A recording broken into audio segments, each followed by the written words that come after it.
2010 season injuries the biggest problem for the Red Sox. One of the other problems is their inability to beat teams under 500 this year, and namely the Baltimore Orioles. The Orioles have a chance to win the season series against the Red Sox this year, and the numbers have been staggering for Boston.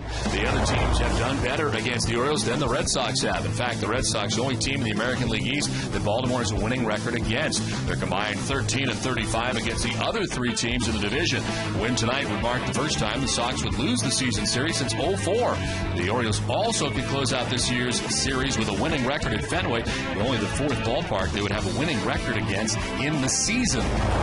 We welcome in Jerry Remy. And Jerry, we've had a good look in this September. A lot of the young Red Sox, and tonight Josh Reddick gets a start. Well, a lot of guys are auditioning for jobs next year, and Josh Reddick is certainly included in that group. And, you know, he got off to a kind of a tough start at Pawtucket this season, but finished very strongly for the Paw Sox. You see the last 34 games, the .338 average, the 10 home runs, 26 RBIs.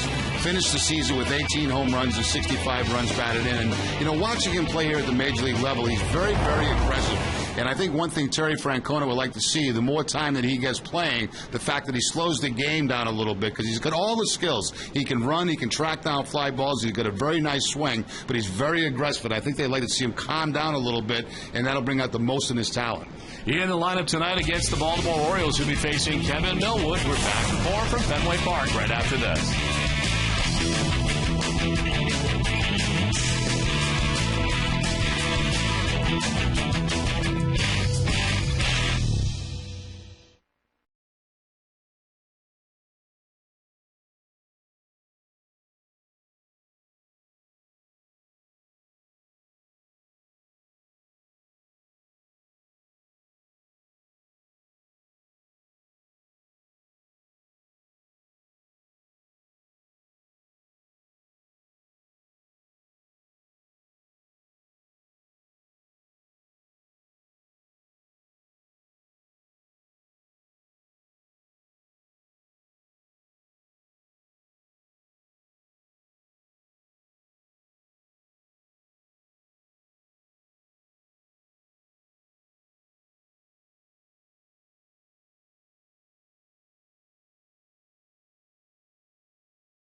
Welcome inside Fenway Park. It's Game 3 of the three-game series. Last game of the homestand, the Baltimore Orioles against the Boston Red Sox. Hi again, everybody. I'm Don Orsillo. Welcome back inside the broadcast booth. Well, no doubt, heading into the 2010 season, the Red Sox starting pitching appeared to be their strongest point. John Lackey joining a team, a guy who's been pretty consistent over the years. It has been somewhat disappointing in that regard. We check out the game notes brought to you by Jordan's Furniture and check out Lackey's numbers since the break. He's actually lowered his ERA since the break, but his record has gone the opposite way. He's just 3-6 since the All-Star break after going 9-5 in the first half of the year. The Red Sox have 4 players in the lineup with career averages better than .320 against Kevin Millwood. Victor Martinez leads the way with a .353 average. Millwood is 4-1 in 8 career starts at Fenway Park. He has won games at Fenway as a member of 3 different teams, the Braves, Indians, and Rangers. We started off talking about John Lackey. More on John Lackey from our own Heidi Wadner. Well, Don, John Lackey hasn't quite had the success that he's used to this season, but as frustrating as this season's been, he said he's really enjoyed working with pitching coach John Farrell, and he said he's seen improvement in some of his pitches by working closely with him. John Farrell's been a plus for me for sure. It's my changeup has been probably the best I've had in my career this season. So I think moving forward, our relationship, working with him is going to improve me a lot. Now, Lackey has notched 18 quality starts this season, but he has had trouble of late. He's lost 4 straight starts with a 5.47 ERA over that span. He said he really hopes to turn it around and finish the season strong in these last few starts. Don? Thanks very much, Heidi. Red Sox and Orioles are coming your way next from Fenway Park.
Southwest Airlines, the New England Subaru dealers, Dunkin' Donuts, the New England Ford dealers, Cooper Tires, Taco Bell, and by Hager.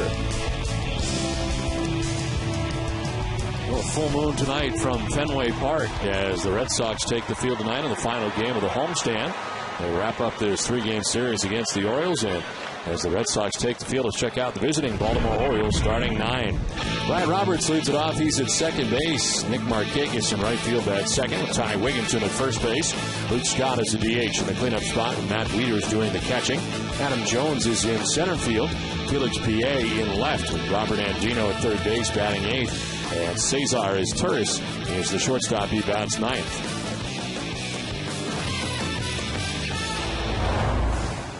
On the mound for the Red Sox tonight is John Lackey. His 31st appearance of the year comes in with a 12-11 individual mark with a 4.63 earned run average. He struck out 137 and 194 in the third innings, and opponents hitting at 286 at John Lackey. And last time out, a loss against the Toronto Blue Jays, going 4 1/3, giving up 8 hits, 7 runs, 6 of them were earned, as he makes his 31st appearance of the year tonight. The defense tonight for the Red Sox will have Adrian Beltre at third base, Yamaiko Navarro the shortstop, Bill Hall at second, and Mike Lowell the first baseman. Left to right, Josh Reddick, Ryan Kalish, and J.D. Drew. And Victor Martinez doing the catching for Lackey. The Red Sox 8th in the American League in defense, and even 100 errors on the season. Umpiring crew tonight, Tim Shida, the crew chief, has the play calling the balls and strikes with Tim Timmons at first base, Bob Davidson at second base, and Alfonso Marquez is the umpire at third.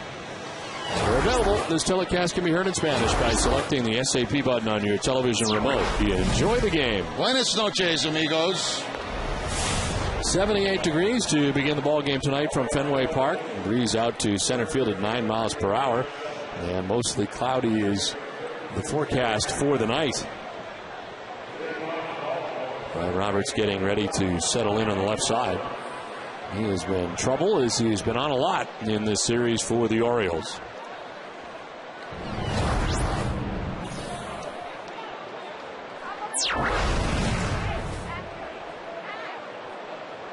Roberts 1 for 3 in the ball game last night, 3 for 6 in the series, but he has walked 4 times.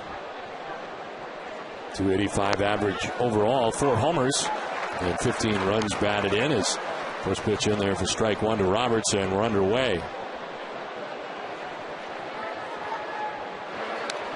Roberts fouling it straight back, and it's 0-2. Now, right now, Roberts on a mini 3-game hitting streak. He is 5 for 10 in that span. And as Don mentioned, on base a lot here against the Red Sox. Nick Markakis will be next here in the first inning. The 0-2 pitch is fouled off to the left and out of play. John Lackey in his career against the Orioles, he is 9-4 with a 3.16 earned run average. He has 9 wins in his first year in a Red Sox uniform here at Fenway Park, 9-5 on the season. Look at his overall numbers against Baltimore over the years. And of course, most of those starts coming in an Angels uniform.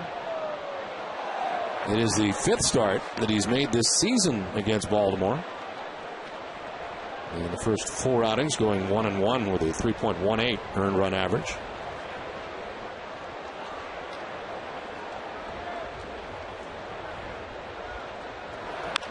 In the air to right field, J.D. Drew moves over towards the warning track to make the catch for the first out here in the first inning. Now, Lackey able to get that fastball inside on Roberts that time and gets the fly ball to J.D. Drew in right field.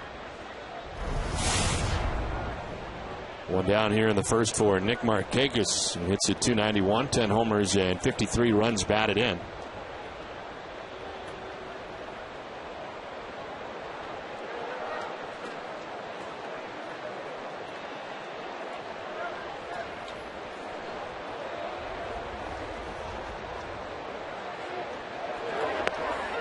Markakis takes strike 1.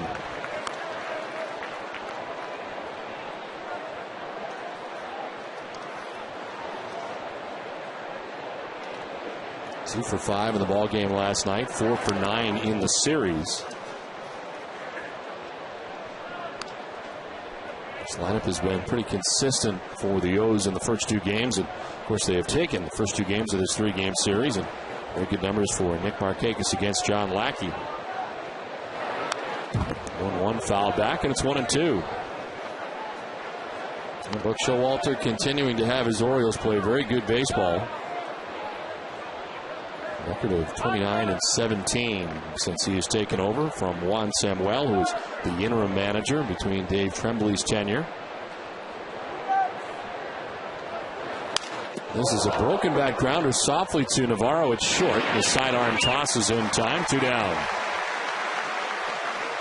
Second batter in a row that Lackey's going inside against, and this time it shatters the bat of Nick Markakis. Fastball up and in. All that's left in his hand is the handle of the bat. And Yamaiko Navarro throws him out at first base.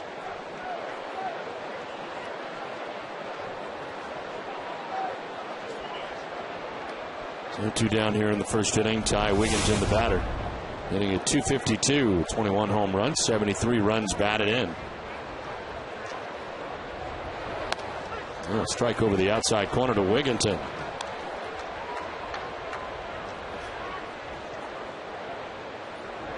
Lackey with 4 losses in a row heading into tonight's action. And quickly ahead of Wigginton, 0-2. Losses at Tampa Bay, at home against Chicago, at Oakland, and last time out at home against Toronto. And 4 consecutive losses and 4 consecutive starts is a new career high. 2 pitch down low and away, 1-2.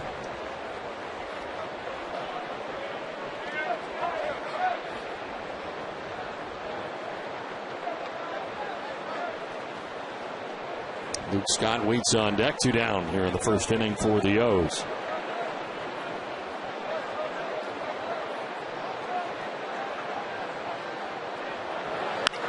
This is hit hard on a hop to third, but Beltre corrals it. Guns it across for the out that ends the inning. 1-2-3 first for John Lackey. Red Sox are coming up from Fenway.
Scary people.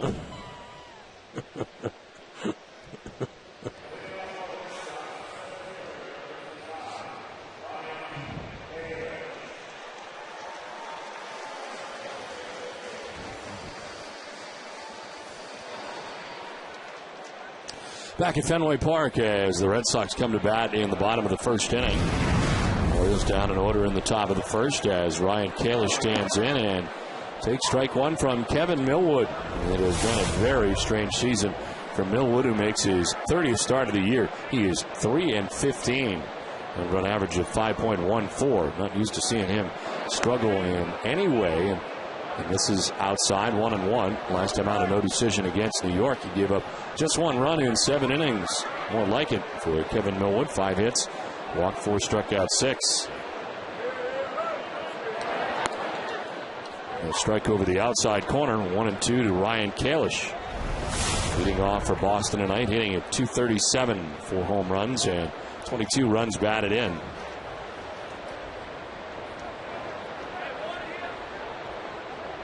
There's 14 RBIs in the month of September as he lays off and takes ball 2, 2-2. Started last night and was 1 for 2 with a double and a walk. It has been a quiet homestand overall for Kalish, who's 2 for his last 15.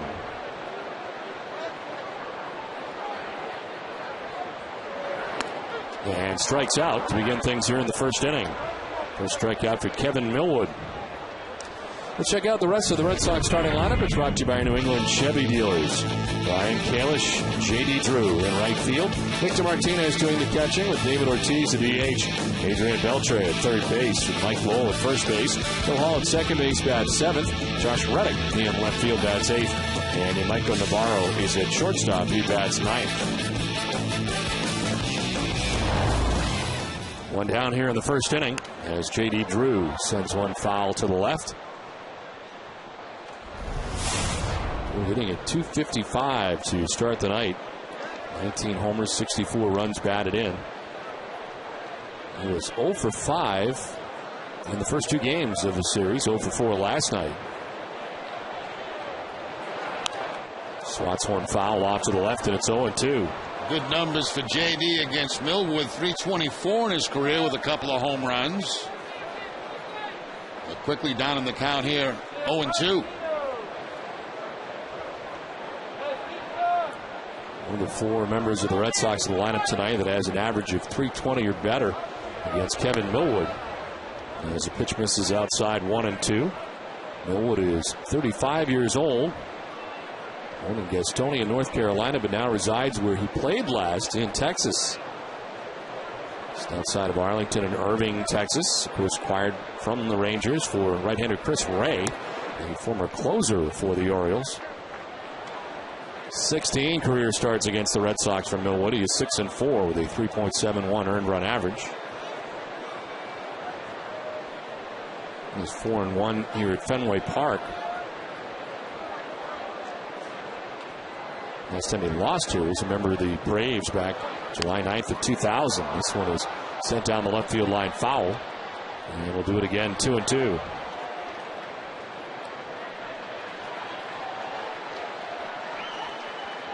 Drew now, Victor Martinez next as the Red Sox bat here in the home half of the first inning.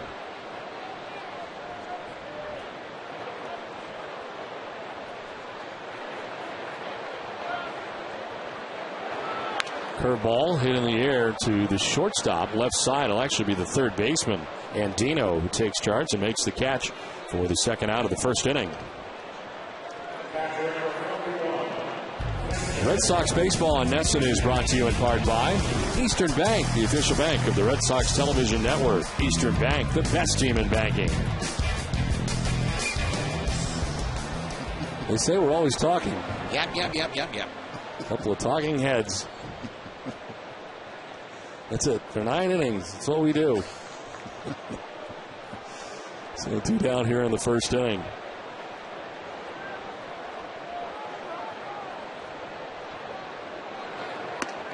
Victor Martinez takes strike one, doing the catching tonight and hitting at .296 to start tonight. 18 homers, 73 runs batted in. He's had a good series. 4 for 7 in the series with a double. Run batted in. Has walked a couple of times. Slices it foul, and it's 0-2. 7-game hitting streak coming into tonight's action for Victor, hitting at .400. 3 home runs in the last 7 games.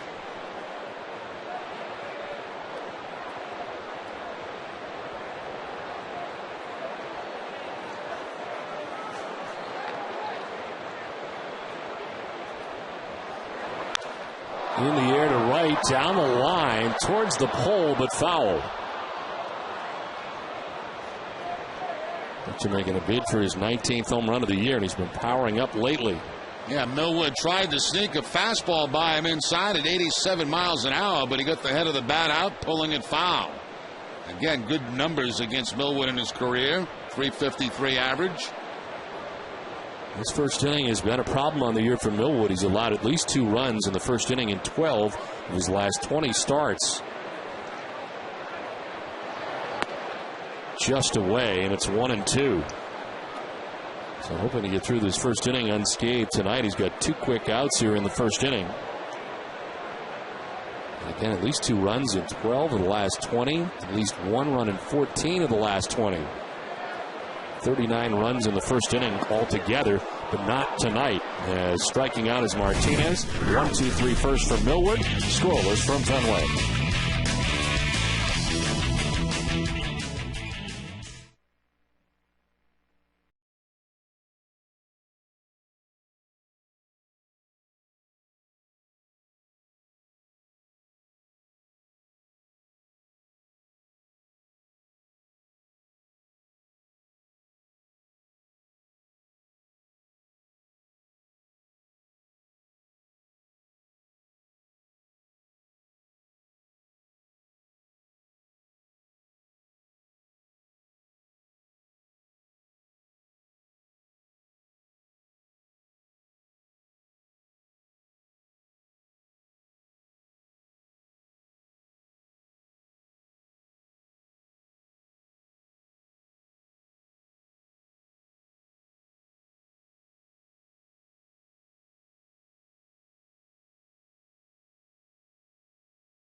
As we head to the second inning.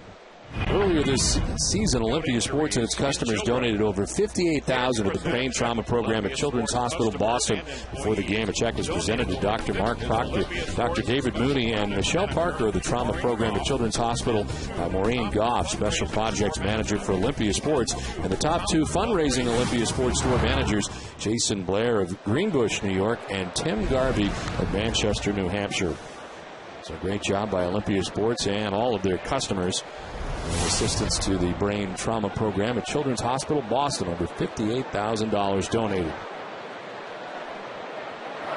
Luke Scott leading it off here in the second inning after a 1-2-3 first for John Lackey.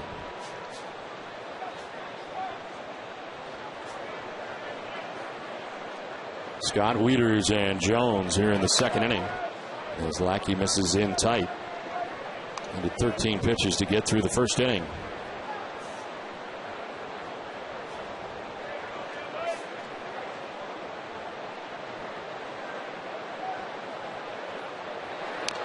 Top foul, and it's 2-2. Luke Scott also on a 3-game hitting streak, 5 for his last 10. You see the numbers in his career against John Lackey, also very good. 3 for 7 in the series with 3 RBIs against the Red Sox. And a check swing foul. Look out. Back into the seats quickly and out of play.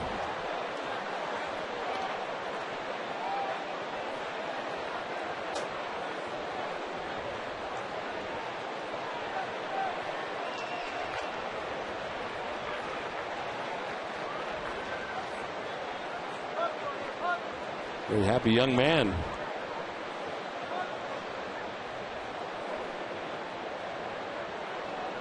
Two-two to Luke Scott. The line and caught to third base by Beltre. His position perfectly. And a hooking liner for the first out of the second inning. Yeah, Beltre playing well off that third base line. You can see where he's located right there, and the line drive right at him. Line drive on the fastball from Lackey. I want to remind you to vote for the Amica Pitcher of the Week at NESN.com and enter to win a $100 gift card from NESN to the Yawkey Way store. John Lackey vying for that honor is off to a good start tonight, inning in a third deep, and here's Matt Wieters. First-round draft choice for the Orioles in his second year in the majors, hitting at .256, 11 homers and 53 runs batted in.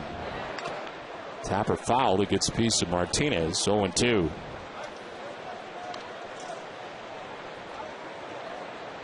Quiet series for Matt Wieters. He was 1 for 8 in the series with a walk. He has a double.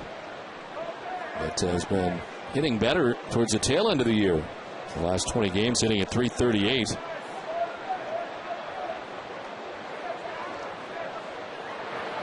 The 2 pitches down and in.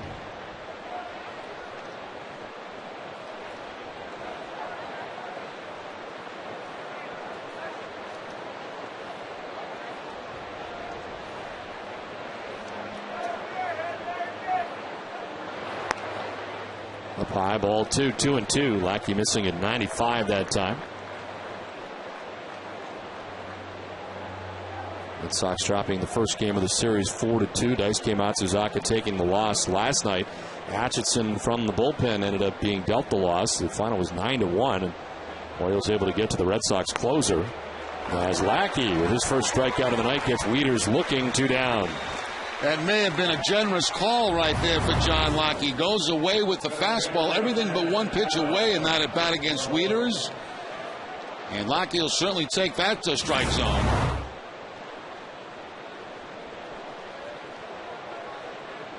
So 2 down here in the second inning, and Adam Jones coming up. Jones at .286, sitting on 19 home runs, 64 runs batted in for Jones.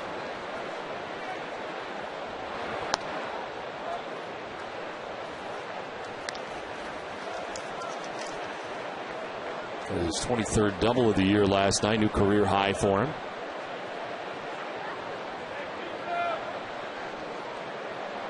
The month of September has been pretty good, hitting at .385. Swing and a miss, down is even at 1-1. Lackey with the curveball that time to pick up the strike. Like Jones may have been expecting the fastball on that count, didn't get it.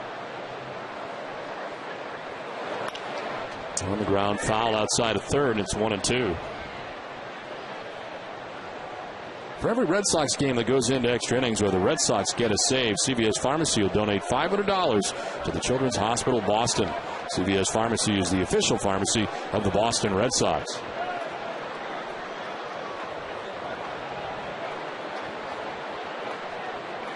A 1-2 pitch to Jones, who sends it foul down the right field line.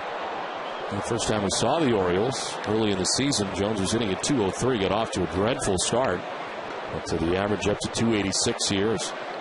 Play on September the 22nd, and 19 homers, 64 runs batted in. He's put together a pretty good season. Yeah, that says something about Jones, too. You know, he got buried early with that low batting average, but kept battling and battling and battling. He's got it back up now.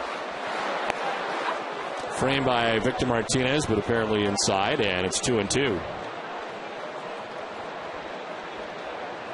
Jones has hit safely in 12 of the last 15 games and hit at .375 over the last 15 games. Trying to finish the year strong.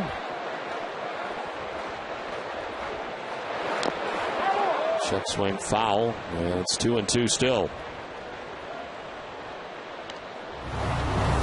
Lackey coming inside with the fastball and just getting a piece of it is Adam Jones. Off the glove of Victor Martinez. Well, the home runs are the same as a year ago. The average up a tad here in 2010.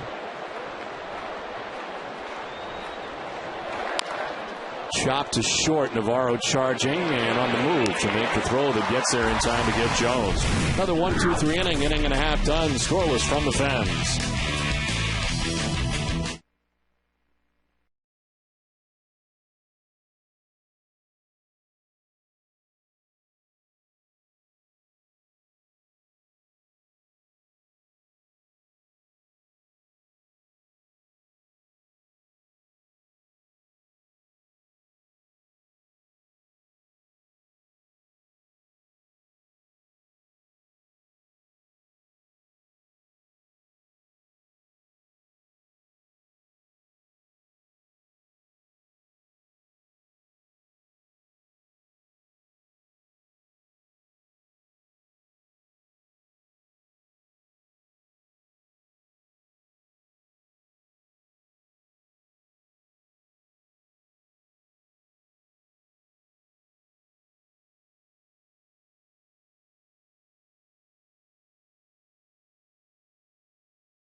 Last half of the second inning back at Fenway Park. We're scoreless as David Ortiz, Adrian Beltre, and Mike Lowell coming to bat in the inning.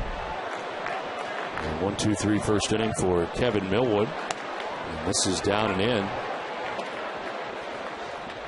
Well, Millwood's velocity appears to be down in the early going. Yeah, fastball's been about 86, 87. I think topped out at 88.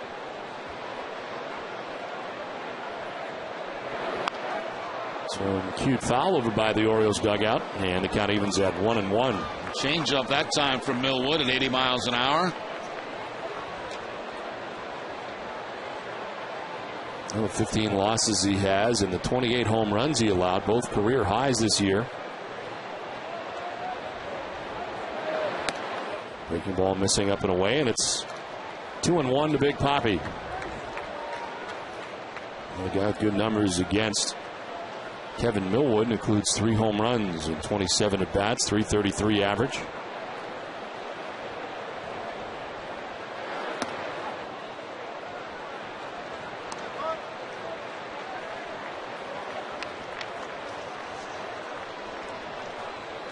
They've been 0 for 4 in the series so far against the Orioles in a quiet homestand.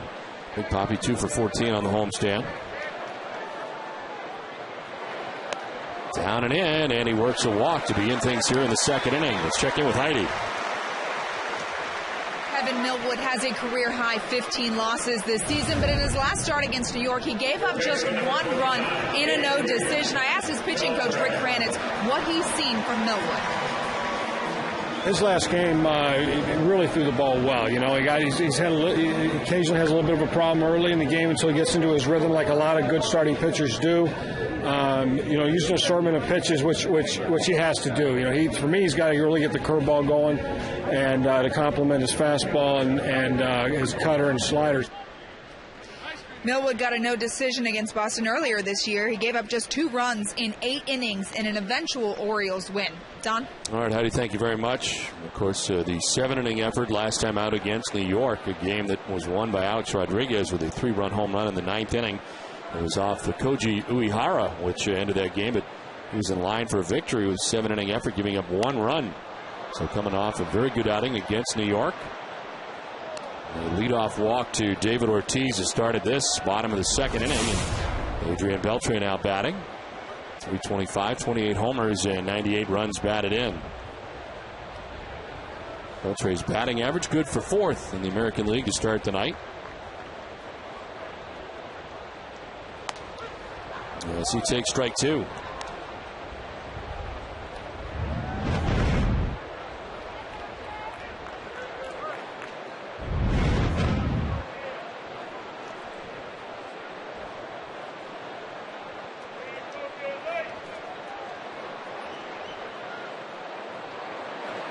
Beltre on the ground to first. Wigginton will throw to second for the out there. No return throw as they get the lead runner in David Ortiz. And covering was the shortstop is Turris. So Ortiz retired as Beltre reaches at first. This is a bullet off the bat of Beltre right there. Seems like Wigginton might have had time to go back and tag first base and still get Ortiz in a run now. This backhanded play by Ty Wigginton, but he chooses to go to second base, get that force out. And by the time they get looking back to first, no chance to get Beltre.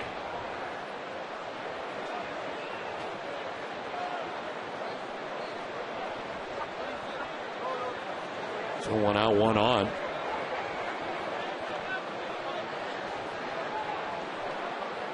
Michael Lowell stands in on the right side. And it's ball 1 to Lowell. The key matchup is brought to you by New England Acura dealers. Michael against Kevin Millwood, hitting at .328. 4 doubles, 2 homers, 13 runs batted in.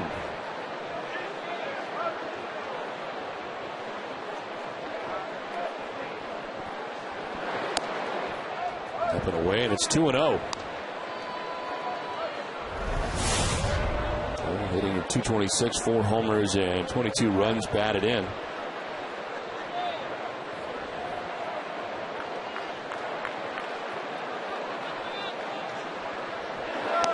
Well, one of the issues, no doubt, for Millwood has been the lack of run support. He receives the 3rd lowest run support of any pitcher in the American League, 3.32 runs per game. And in his last 11 starts, the Orioles have scored just a total of 28 runs. There's a strike, 3-1. That puts a little pressure on you to be perfect, doesn't it? Yes, it does. And part of the reason that the 3-15 mark, while it jumps out at you, is a little bit misleading.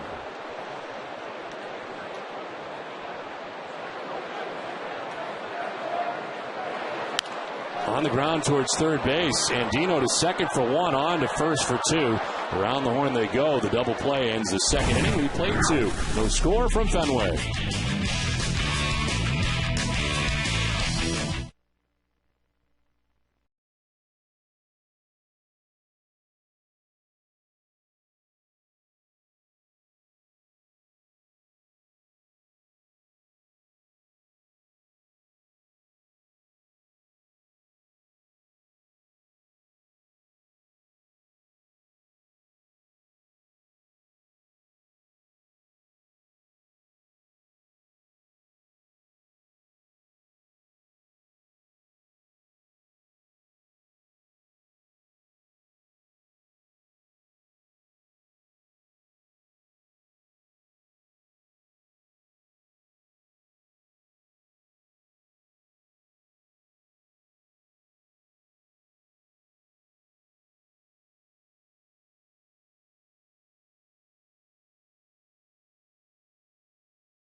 Top of the third inning back at Fenway Park. Orioles and Red Sox are scoreless as the bottom third of the Orioles order coming up.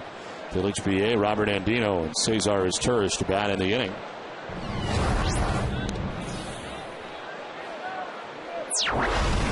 John Lackey retiring the first 6 batters he faced in the game and on 31 pitches through the first 2 innings.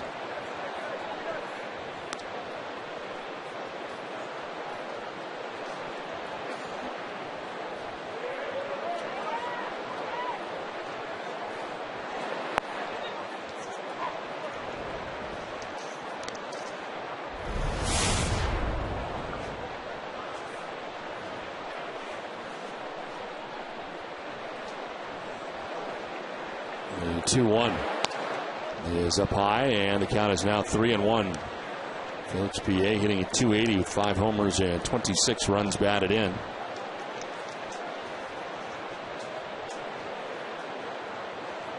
PA sits safely in 6 straight as he sends one foul off to the left and out of play. Red Sox Nation, if you need medical care at Fenway Park, visit the Beth Israel Deaconess First Aid Stand behind Section 12. Beth Israel Deaconess Medical Center is the official hospital of the Boston Red Sox.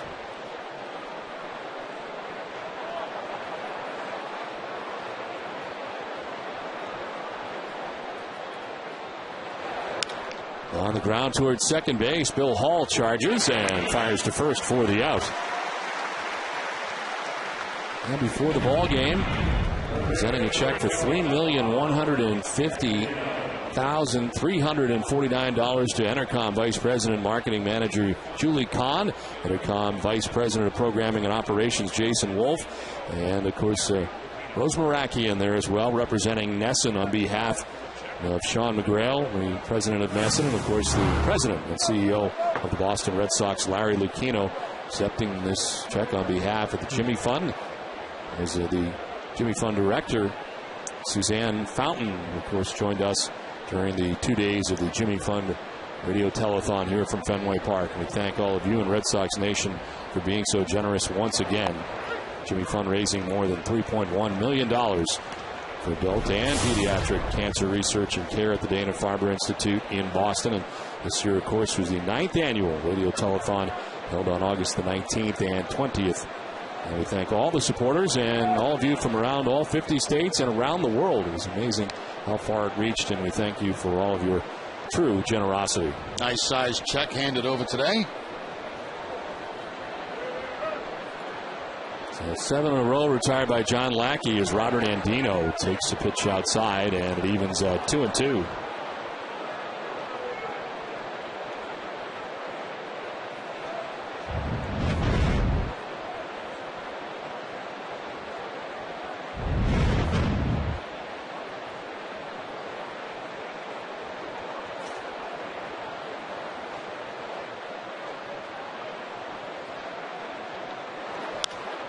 Popped up right side of the infield. Mike Lowell calling and catching out number 2 of the third inning. Well, this week's Ultimate Red Sox show, Heidi talks to Ken Burns, watches the Bruins take BP, catches up with Bill Lee's win in Brockton, and more. It's on the Ultimate Red Sox show, presented by Arbella Insurance, and it's this Sunday at noon.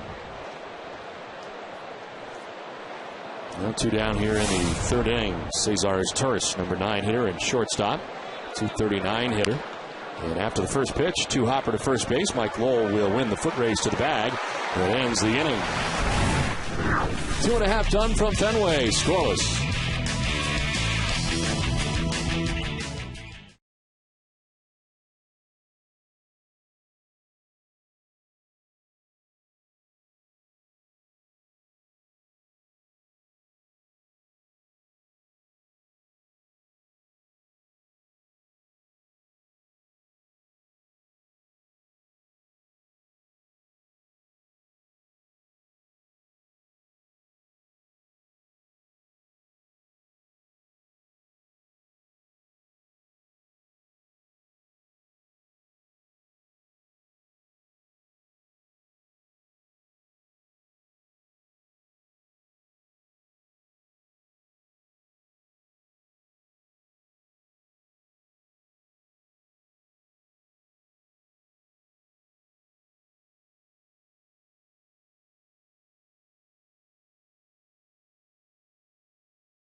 No score as coming to bat the bottom third in the Red Sox order. Bill Hall, Josh Reddick, and Yamaiko Navarro.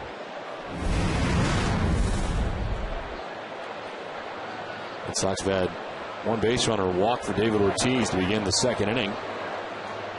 They start a force out, and then Mike Willow grounded into a double play to end things in the second inning. They'll work through the first 2 innings on 30 pitches, dealing with Bill Hall. Let's see, 241, 17 homers, and 42 runs batted in. Pitch in there for a strike, and it's 1-1.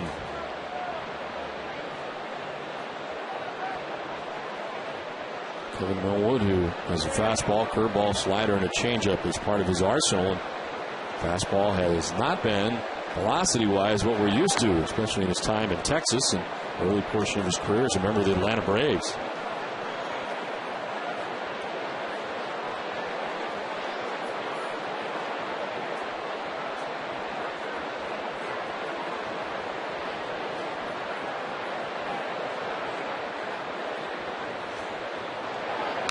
This one fouled off at the dish. Hangs at 1-2. There's Millwood tossing a no-hitter on April 27th of 2003 against the San Francisco Giants. Had 10 strikeouts, allowed 3 walks, and a 1-0 victory. Only individual no-hitter in the majors in 2003.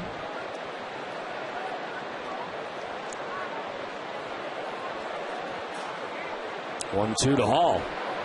Swing and a miss. Hall goes chasing and strikes out. Third K from Millwood. 1 down. He's got 1 on a fastball and a couple on breaking balls. That looked like a slider that time from Millwood, away from Bill Hall to pick up the strikeout.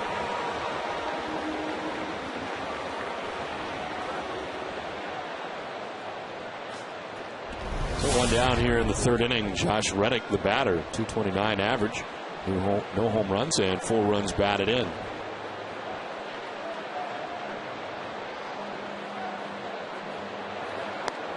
We were talking before the game about Josh Reddick, and it appears, certainly in the little time we've seen him, Jerry, that he's very aggressive. You wonder how much of that is from a guy who's trying to do a lot here in a short period of time. You have a short stint up here, and it seems like anytime you come up, you try to do a great deal to open up everybody's eyes, and you want to do so much. I think that's just his style, Don. I remember going back to spring training when we saw Reddick, and he was just a dead fast fastball hitter. Every time he saw a fastball, he was swinging at it.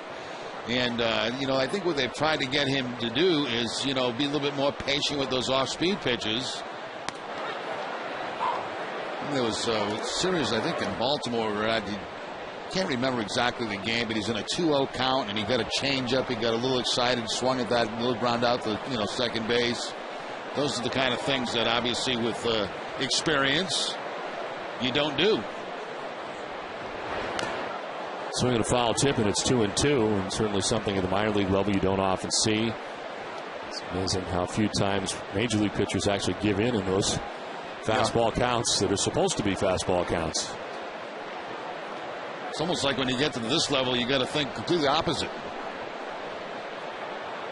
40th pitch, and it's strike 3. Over the inside corner, back-to-back Ks for Millwood, 4 in all. Now Millwood going to the inside corner. Everything had been away from Josh Reddick. He fools him inside. He gets him to jump back from a fastball.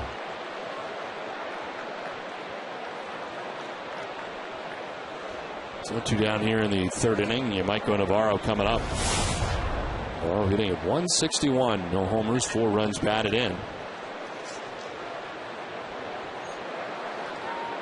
3 for 4 in the homestand, though. As he chops one down the third baseline, foul. Alfonso Marquez on the call. Third base umpire is Robert Andino chasing in foul ground after that.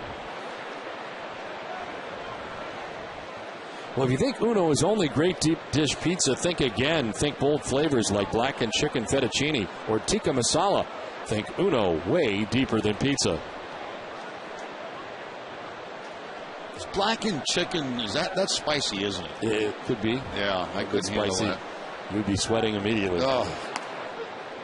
Anything that is remotely spicy, it's like a shower all of a sudden. And that came late in my life. I mean, earlier I could eat anything, but there are certain things now, I don't know what it is, but spice is getting me. And it's immediate. Doesn't take long. Oh, no, I start from my neck. It's just like my head's pitting out. Navarro to left. Felix Piet back step 2, makes the catch that ends the inning. We threw the first 3 from Fenway, no score.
Back at Fenway Park as we head to the top half of the 4th inning. It is scoreless here at Fenway, and leading it off is Brian Roberts. Great to have with us Hannah Grove, the Executive Vice President, Head of Global Marketing at State Street, and Mikko Nissen from the Boston Ballet, who's the Artistic Director. And, of course, we have the Nutcracker Suite here. I feel like we're at the show, Jerry. Yeah. All of a sudden. I know. I feel like I'm in the show. I looked up, and they're all here. This is outstanding. Terrific. We have the actual Nutcracker in the back. Where are the mice? You didn't bring the mice. Oh, they're somewhere down there, The mice are here someplace then. Well, we want to ask you, as this one is in the air to left field, sending Reddick back. He makes the catch for the first out. First, we'll take a look at the pregame ceremony where they're all out there before the game. As part of the ceremony. The Red Sox. And of course, the Nutcracker 2010 is coming up. And Hannah, I'll start with you. As far as this goes, really, how did you guys get involved in the whole situation with the Nutcracker? We've been in the Boston community for more than 200 years, and the Nutcracker is such an enduring tradition that we wanted to support it. We've sponsored the ballet for 4 years, being part of the community efforts for more than a decade. And Nutcracker Magic, which we also chair, is all about sending disadvantaged children throughout the state, 3,000 last year, to the ballet. And Mikko, so far this has been named the best Nutcracker in the country. What makes it different from the rest across the country? Well, I was thrilled that we were named the best, most attractive Nutcracker. It's about quality. It's about community. We have one of the major companies in the world, 300 community children part of the production every year. And it's just a great fun, and it's a great opportunity to connect with the community. And how do you get tickets? Well, bostonballet.org and through Red Sox Foundation, thanks to the State Street. Well, we've been the last 2 years, and the Opera House makes it terrific, too. So I imagine the setting is also part of what makes it so great. Well, it's about quality in every front. It's about the community partners, product on stage, the venue. We are super, super happy where we are right now. Well, who do you have with us here today? Introduce us to everybody. Well, we have the Nutcracker, the main character, the bear from the first act, and here we have a representation of a ballerina. It's all about athleticism and going for it, just like the guys on the field. And actually, we bought you a little company for Wally. We thought he might like a little something, so please enjoy one. That's very nice. Thank you. You're welcome. Got him right next to Walter, his new friend. And a base hit to right field here for Nick Markakis with 1 out in the inning. As Markakis has the first hit of the night for the Orioles. Yeah, Markakis getting the fastball, looks like from Lackey, a little bit up in the zone. He's able to hook it and pick up the base hit to right field. So the first hit of the ball game tonight goes to the Orioles. When you're thinking about the Nutcracker, you're thinking about the holidays, but when does it start up this year? When can fans start thinking about it? We start right after the Thanksgiving weekend and go for 6 weeks all the way to through New Year's. And artists coming from all over the world to be part of this. Well, the company has dancers from 15 different nationalities, so very international company. About 50% foreigners, 50% Americans, but here to build American ballet company. Well, we thank you so much, all of you. We look forward to the Nutcracker. Thanks for joining us. Thank you so much for having us. Thank you and good luck. Have a great season. We have our very own Nutcracker now, Jerry, in the booth for Wally.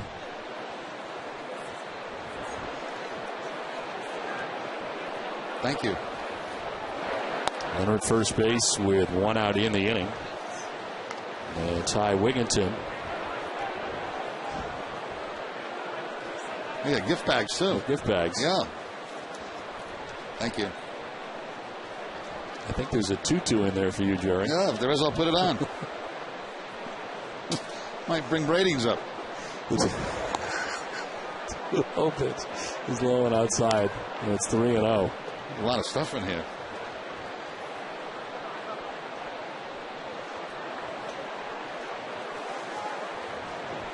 What do you got? Oh, you got a jacket, I think. Yeah. Boston Ballet jacket. Very nice. For one thing. This will be good for Chicago. Could be a little chilly this time of year in Chicago. Yeah. But something, I don't know what it is. Oh, it's a tie. Oh, it's a tie? Yeah, Boston Ballet tie. Oh, yeah, it is a tie. It's nice, too. Very nice. Yeah, nicely with that shirt you have on right now. Oh, Nutcracker. The CD. Yeah. This is in the air to left field. Back to the corner goes Reddick, and it's going to be off the wall. Around from first base comes Markakis. Throw to the plate is going to be on the tardy side, and the Orioles take a 1-0 lead. Ty Wigginton with a double off the wall picks up his 74th RBI. And it is 1-0 Baltimore, as Lackey had not given up a hit through the first 3 and the third innings, but back-to-back hits now. Breaking ball that time from Lackey, and is planted way at the top of that left field wall. I should say about halfway up, and of course with the runner off at first base, no problem scoring. Is Markakis. That's 5 RBIs in the series for Wigginton.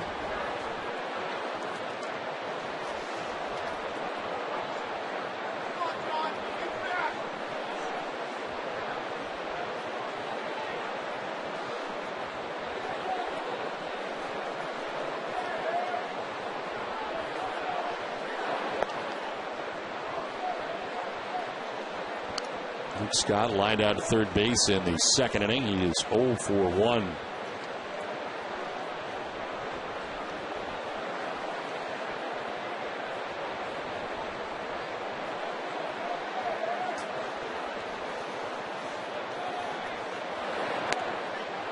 Pitch inside. It's 2-0. And all of a sudden now Victor Martinez is going to head out and talk to Lackey.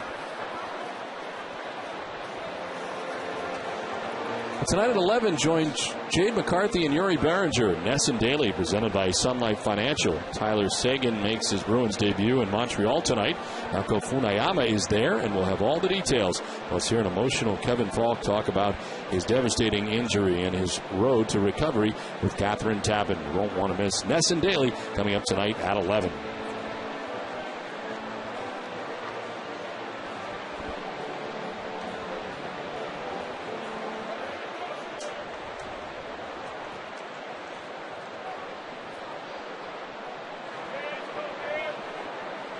One out, Wigginton at second base. And time called by the catcher, Victor Martinez, as indicated by Tim Sheeta.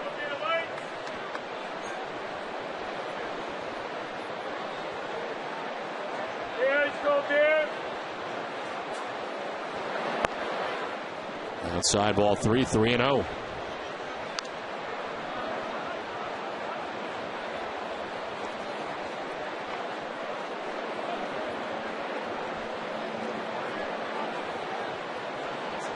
Weeders waiting on deck as the Orioles bat here in the fourth, and they have struck first on top 1-0. Strike one, 3-1.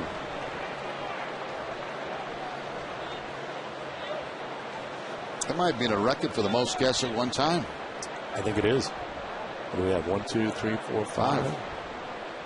Well, 3 of them didn't really. Oh, no. 2 of them really didn't speak. Yeah, but they were here. They're not supposed to speak.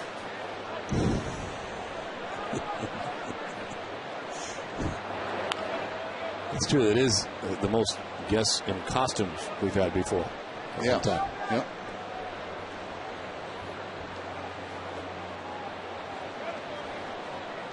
Chris doing great work as the A2 up here, getting them all mic'd up. Just doesn't happen. A lot of people behind the scenes make it happen. Chris Nicini makes it happen every night. 3-2 pitch is fouled off to the left, out of play.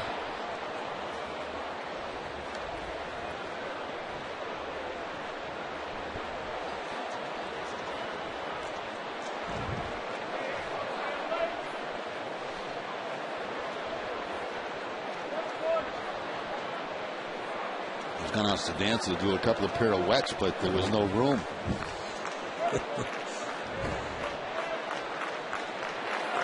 Swing and a miss. Got upset with himself, couldn't hold up. Becomes the second strikeout victim for Lackey. 2 down in the fourth inning. Breaking ball by Lackey, down and in to Luke Scott. Scott trying to check his swing, but he could not do so. He picks up the second out here in the fourth inning. So 2 down, Ty Wigginton at second base, and Matt Wieters struck out looking in the second inning, 0 for 1.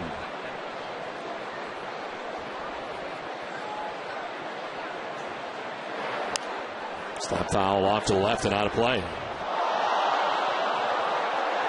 We're here at Fenway Park in Boston. Don Orsillo with Jerry Remy and Heidi Watney bringing you Red Sox baseball in high definition on Nesson.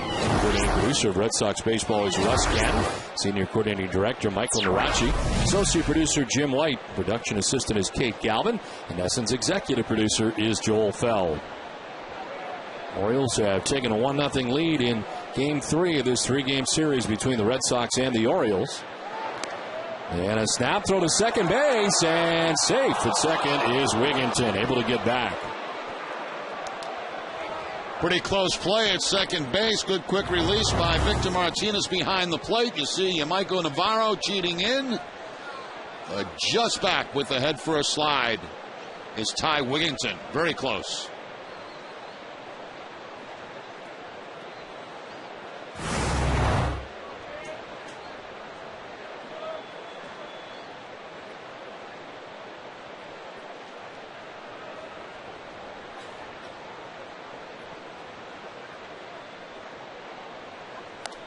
Inside for ball 2, 2-1.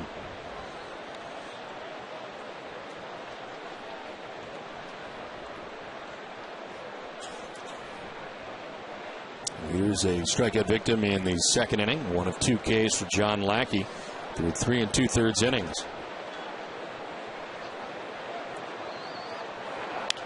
On the ground to first base, Lowell's got it. He'll take it to the bag himself to end the inning. A run for the Orioles, who lead at 1-0 after 3.5.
seats in baseball. Now you have a chance of winning monster seats with Monster Money. It's the Red Sox instant game for the Mass State Lottery, and there are instant prizes up to $3 million as well. Visit masslottery.com now.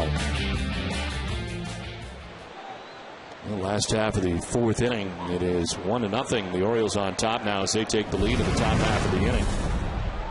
And John Lackey for a run. As the top of the Red Sox order, Ryan Kalish leading it off, then J.D. Drew and Victor Martinez.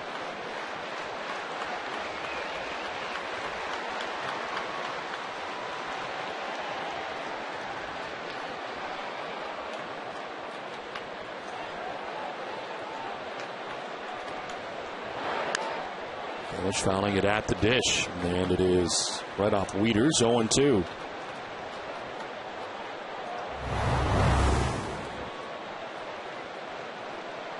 Up the shoulder and right off the under the chin, it looks like, of Wieters.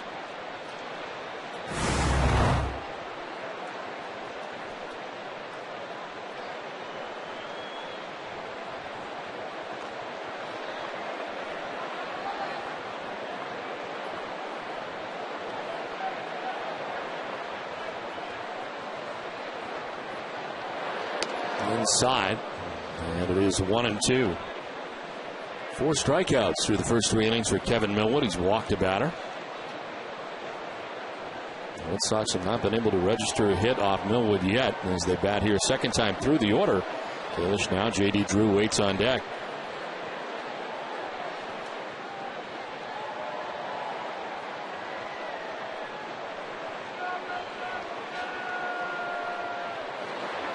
Inside again, down, and in this time 2-2. It was raining in New York, where Tampa Bay had a 1-0 lead against the Yankees.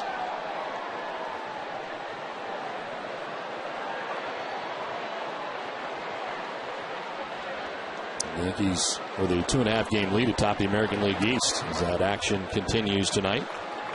That's a 4-game series, right? Yes. So we'll be in town tomorrow night, able to go to the ballpark and watch Game 4 of that Tampa Bay Yankee series.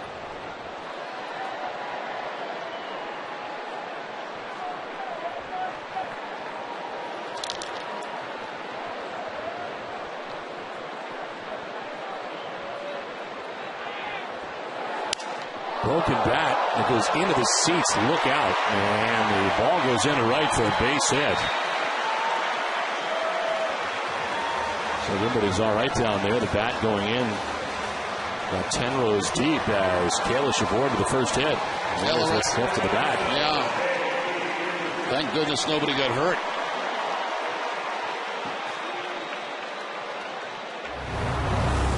Looks like a cut fastball this time from Millwood, and the broken bat, but a base hit. First hit of the night for the Red Sox.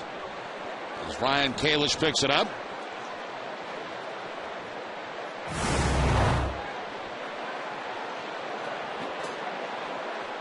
Second time the lead runner has been on. David Ortiz walked to begin the second inning as Drew takes strike one. JD popped out to the third baseman, Robert Andino, in the first inning.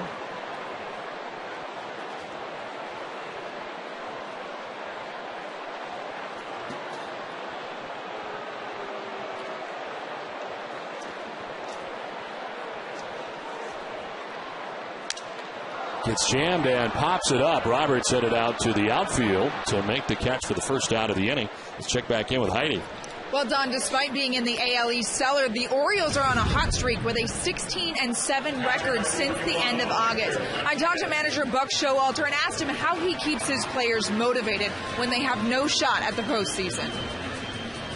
It's the players and what they hold as dear and precious, and you don't get to this level without having that competitiveness. You know, not only the self-esteem but the organizational pride from that standpoint. I know the Tampa and New York are counting on us too to put the competitive front out there, and that should never be in question. I think people underestimate the want to of people at this level. But yeah, I understand how things can snowball sometimes from a mental standpoint. But I've been proud that hasn't happened. The Orioles are 29-17 under Showalter. That's the third most wins in that span, behind the Phillies and Twins. Don? All right, Heidi, thank you very much. Gary Allenson, former Red Sox catcher. alongside Buck Showalter. You know, it is amazing. Is a snap throw to first, and Kalish is back in time. Leaders trying to use Victor Martinez standing in the way to block that throw. Throwing behind Victor Martinez. That's interesting, you know, as he evaluates his talent. And I'm talking about Buck Showalter. He's also evaluating his coaching staff. I mean, there are guys that he's coached with in the past that I'm sure he's very comfortable with. And I'm sure there'll be changes along those lines also. Because in the end, he is trying to change the mindset of the team, and sometimes the coaches who remain have to go by the wayside only because they were part of the old regime. And certainly you're right, he has friends and colleagues that he would like to very much have on his staff. But that's really what he's trying to do, is change an entire mindset of a long set of years of losing. Yeah, he's evaluating everything at this point.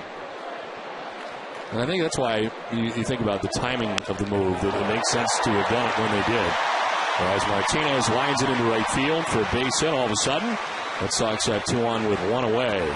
Now Victor keeps his hitting streak going now at 8 games. As twice in this inning, left-handers have pulled the ball off Millwood.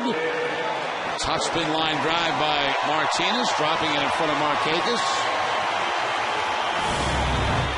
Well, Victor Martinez with a base hit extends the hitting streak to 8 games with 406 during that time. And on here with 1 out, 2 on, and David Ortiz coming up.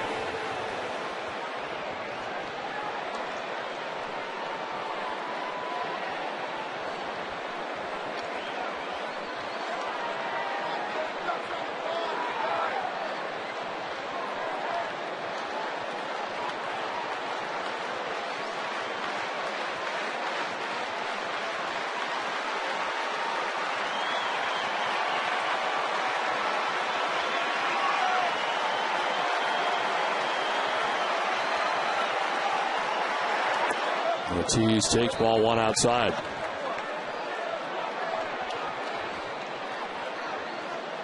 David walked in the second inning, the only walk given up by Millwood.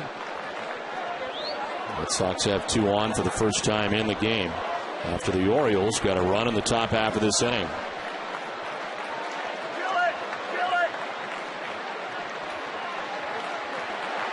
Ortiz in the air to right field. Markakis going back at the wall. It's gone into the bullpen. 3-run home run for Big Papi, his 31st of the year. And the Red Sox, with 1 swing of the bat, take a 3-1 lead.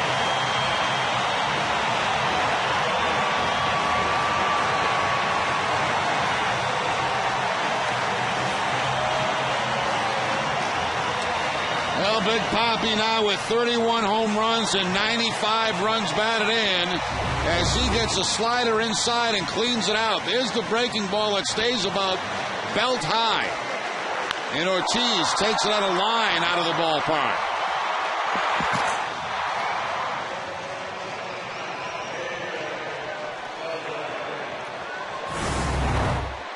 Four home runs, 13 RBIs in his career against Kevin Millwood. Now Beltre with a hot shot picked on the backhand by his Turris. Long throw. What a play. 2 down in the inning. Cesar is Turris, known for his glove, and he just showed it off. He just robbed Adrian Beltre of a base hit a couple of ways. First of all, getting to it. He got a high bounce, then the plant in the outfield, and the good strong throw to first base to get Beltre by a running step. So 2 down in the inning. Mike Lowell coming up.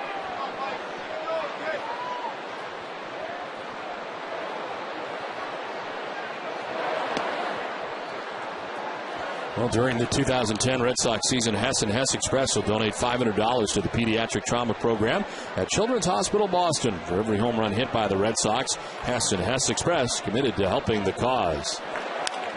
Lowell lifts a fly ball down the right field line, foul and out of play.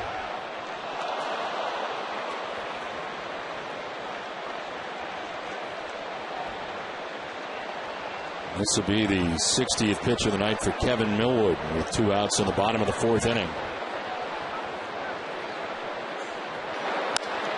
To center field, Adam Jones back to make the catch that ends the inning. David Ortiz with a 3-run home run has the Red Sox on top 3-1.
Yep, just don't know when. Yeah.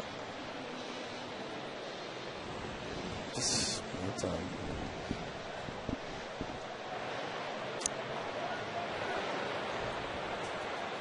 Top half of the fifth inning back at Fenway Park. It's a 3-1 Red Sox lead thanks to David Ortiz. As back on the hill for Boston. Now the lead is John Lackey. He's giving up a run in the top of the fourth. Red Sox end up with 3 in the bottom of the fourth inning. Adam Jones leads it off and takes ball 1. Jones grounding out to shortstop in the second inning.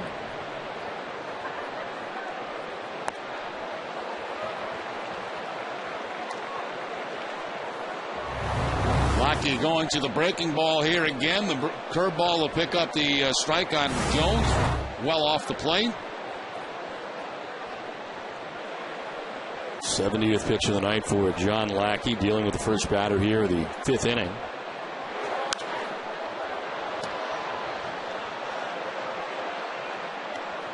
Red Sox baseball on NESN is brought to you in part by Eastern Bank, the official bank of the Red Sox television network. Eastern Bank, the best team in banking.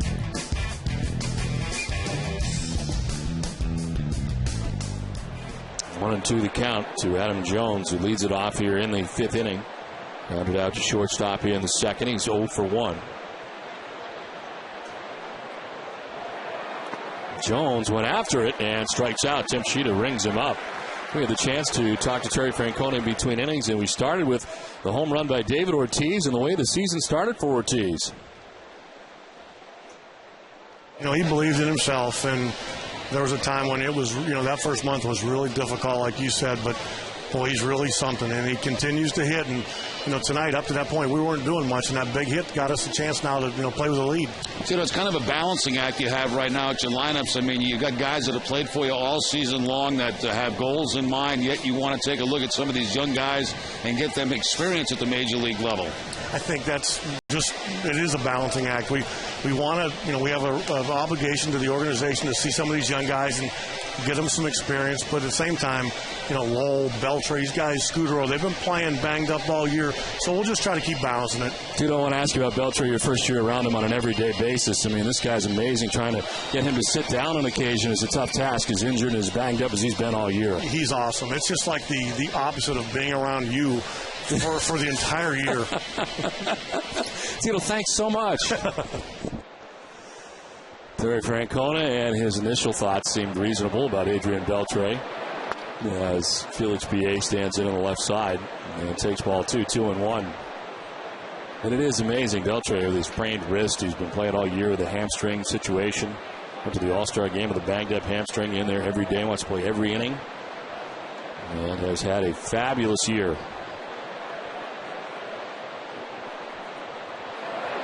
This is chopped right side to Lowell at first base, take it to the bag, and there's 2 down in the inning. You know, you're talking about Beltre, and it's, you know, until you see somebody day in and day out, it's hard to really appreciate him. And of course, you know, for a long time he was in the National League, and then we'd only see him a few times here with Seattle. A lot of time he was hurt, so you really had no idea what you were getting. And what you got is a guy that plays this game as hard as you can possibly play it, day in and day out, refuses to take a day off. I mean, he has been an absolute pleasure. He's been the MVP, in my opinion, of this team. The question is, will it be the only year that he is in Boston doing this?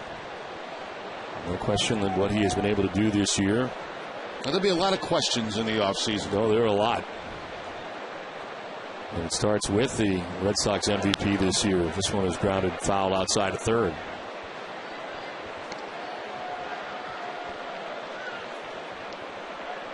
Beltre with 28 home runs, 98 runs batted in, and a .325 batting average to start the night.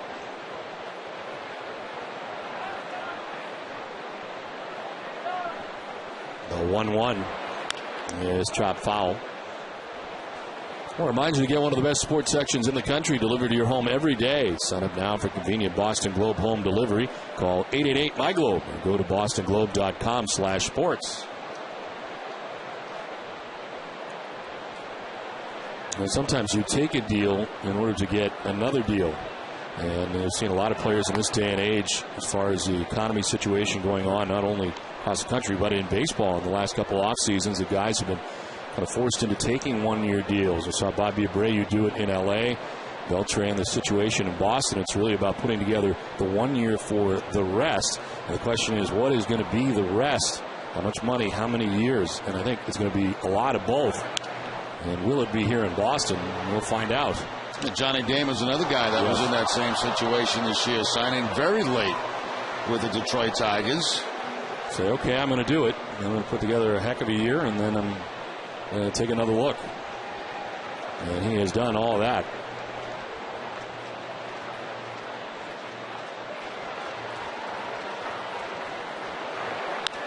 Down to third, and Beltre has that one kind of eat him up. It's a tough hop. Jumps off and behind him. And Andino is aboard with 2 down in the inning. Pretty sure that'll go as a base hit as Beltre goes to the backhand on this ball, and you see it bounce up and really have no chance on it. It bounces up, hits the heel of the glove, and then rolls up his body. And that will go as a base hit for Andino. And it is the 3rd hit of the night for the Orioles. Aboard here with 2 down in the inning. Cesar Turris grounded out to first base in the 3rd inning, 0 for 1.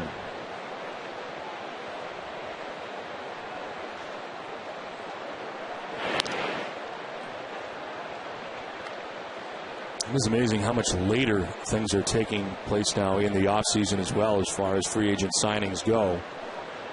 And you get closer and closer to spring training now before some of the names you expected to go early are still available. Yeah, the winter meetings now are boring. Not much happens. No, you're a long way from things happening. Absolutely boring. I mean, you used to look forward to that because that's where all the action was, you know, but that's not the case anymore. It's almost like a vacation. And it kind of amazes you now by how many of the guys you would expect to have signed that don't get signed, and then that's it. Right. Jermaine Dye is a guy that comes to mind. Yep. I mean, he was caught in that situation here in this past offseason.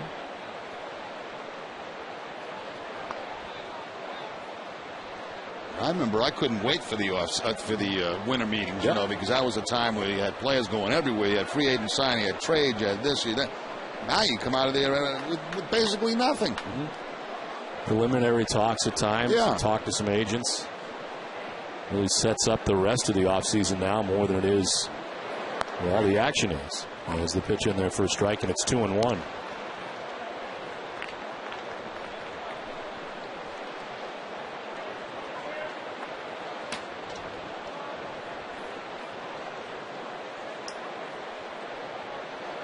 The old days of sitting in the bar and having a couple of pops and making a trade. Trading half your club. Yeah, it doesn't happen anymore. Changing your mind in the morning. Very seldom they leave the room now. You wake up the next morning and say, geez, did I just make that deal?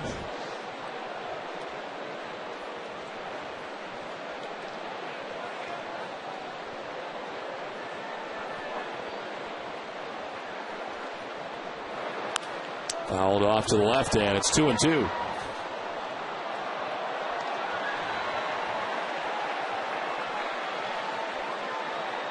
Cesar Turris grounded out to first base, and Mike Lowell in the 3rd inning bats with 2 outs. Runner at first, and the top of the order, Brian Roberts waiting on deck.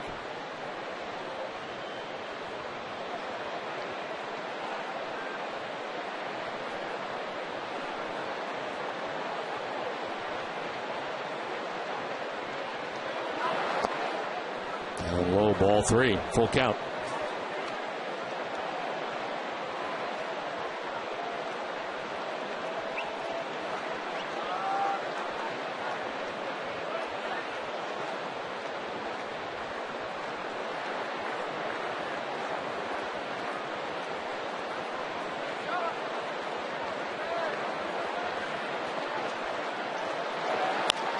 Back up the middle and picked by Lackey very defensively. He flips to first for the out that ends the inning.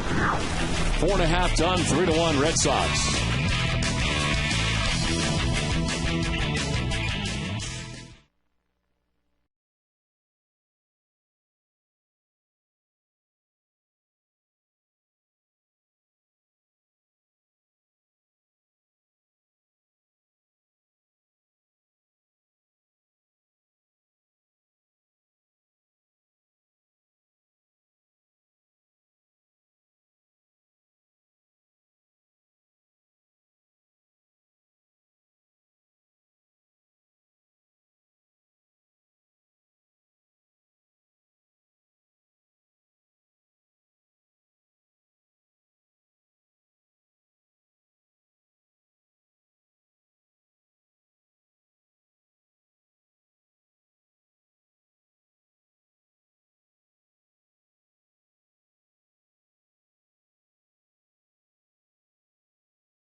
Bottom of the fifth inning back at Fenway Park, 3-1. Red Sox on top of the Orioles.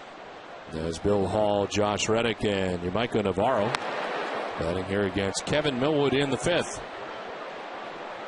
Hall struck out swinging in third inning. 4 strikeouts for Kevin Millwood.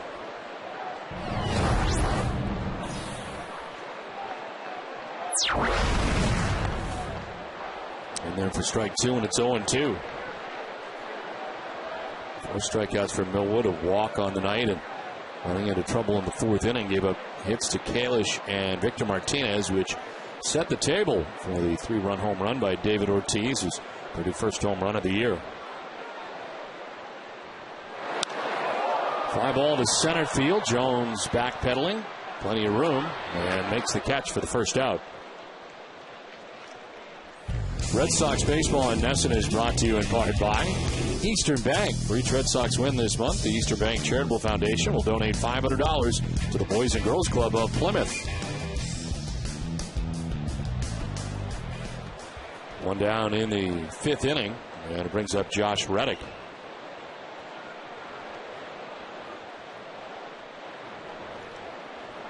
Reddick, a strikeout victim in the third inning, 0 for 1. And it's a high fly ball to right field, deep in far. Markakis back, and it is gone. Josh Reddick with a home run as the Red Sox take a 4-1 lead.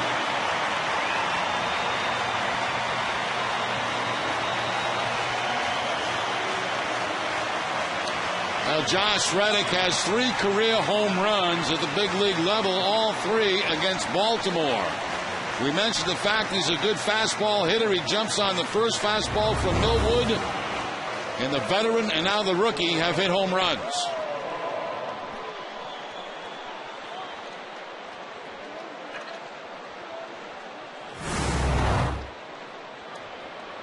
So one down. Josh Reddick with a home run. Second home run of the night for Boston.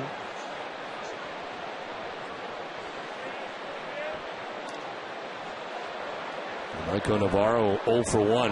Lined out to left field in the third inning.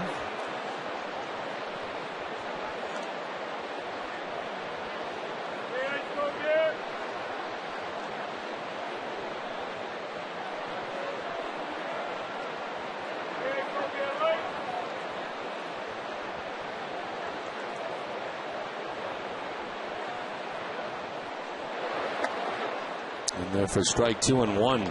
The league leaders are brought to you by Olympia Sports, the official sporting goods retailer of the New England Sports Network. And home runs allowed. Coming into this game, he had given up 28, 2 tonight, and he's up to 30. James Shields has given up 33. As this one is fouled off to the right. Out of play. I think Andy McPhail may have made that catch. And he did. Nicely done.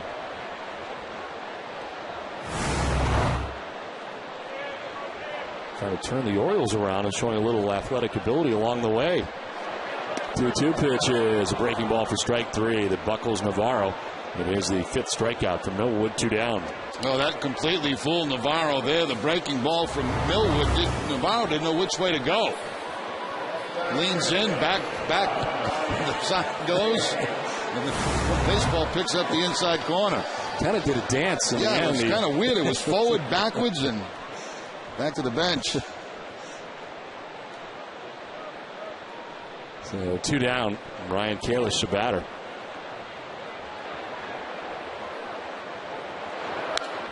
This is popped up foul back below us.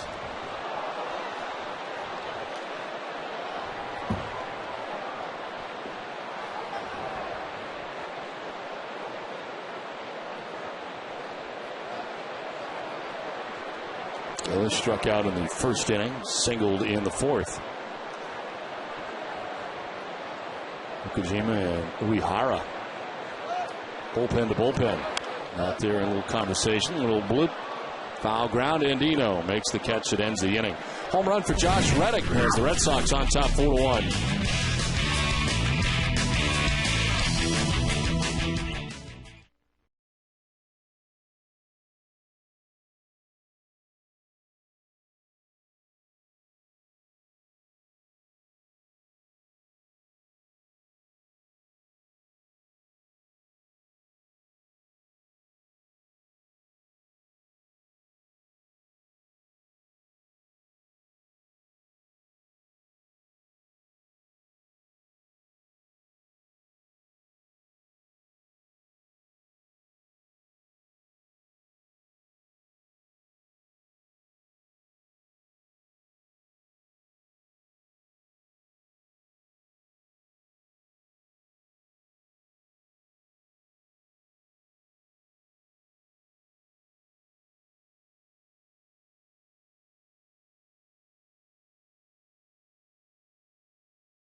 runs tonight for the Red Sox. David Ortiz and Josh Reddick. Ortiz with a 3-run shot. Reddick with a solo home run.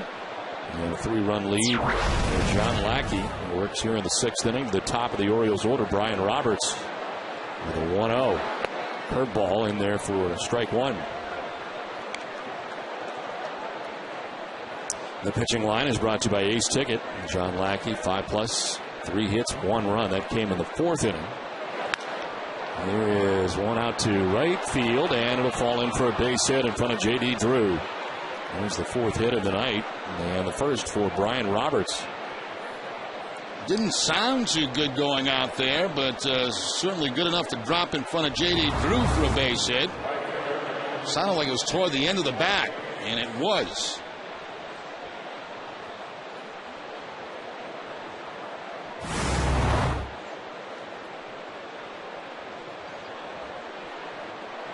So Roberts at first base here in the 6th inning. Nick Markakis 1 for 2. He's grounded out and singled.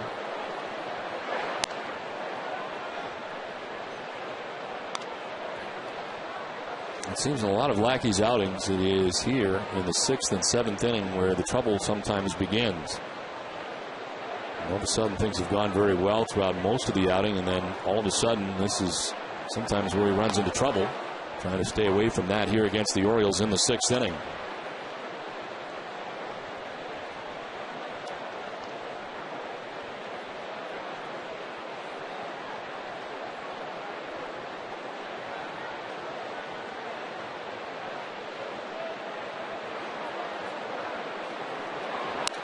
Markakis fouls it off, and it's 1-2. It's time now for tonight's AT&T trivia question. Which major league team holds the record for most players with 30-plus doubles in a season? I'll have the answer for you a little bit later. Markakis enters the night 4th in the American League in doubles.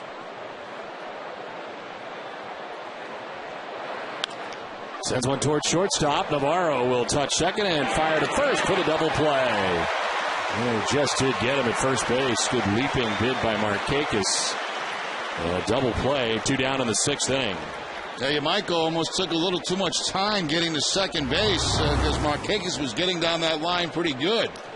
Finally gets there after a couple of crow hop steps, and then that throw a little bit wide, but Lowell's able to hold on to it and pick up the double play. 2 down here in the 6th inning. Ty Wigginton, the batter. Wigginton doubled to drive in the Orioles' run in the 4th inning.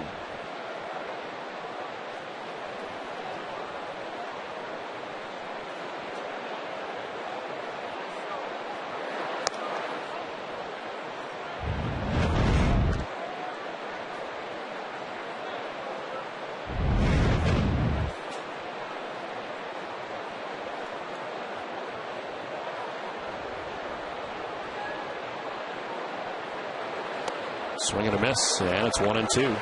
Lackey ahead. Breaking ball again from Lackey, keeping it away from Ty Wigginton. It's the swing and miss.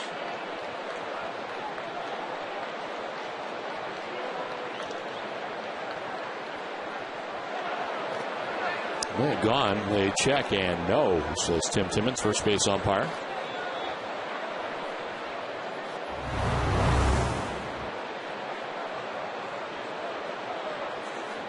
That appear to hold up. Well, Wigginton had 14 home runs in the first half of the year, 7 home runs in the second half.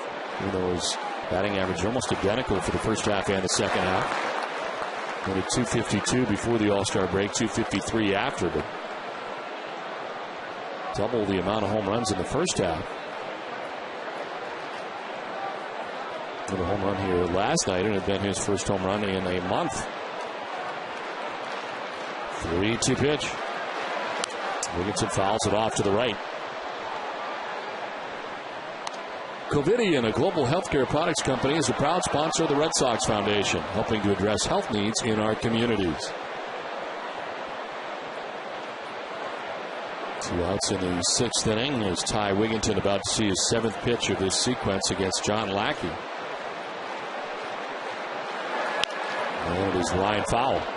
We'll see another.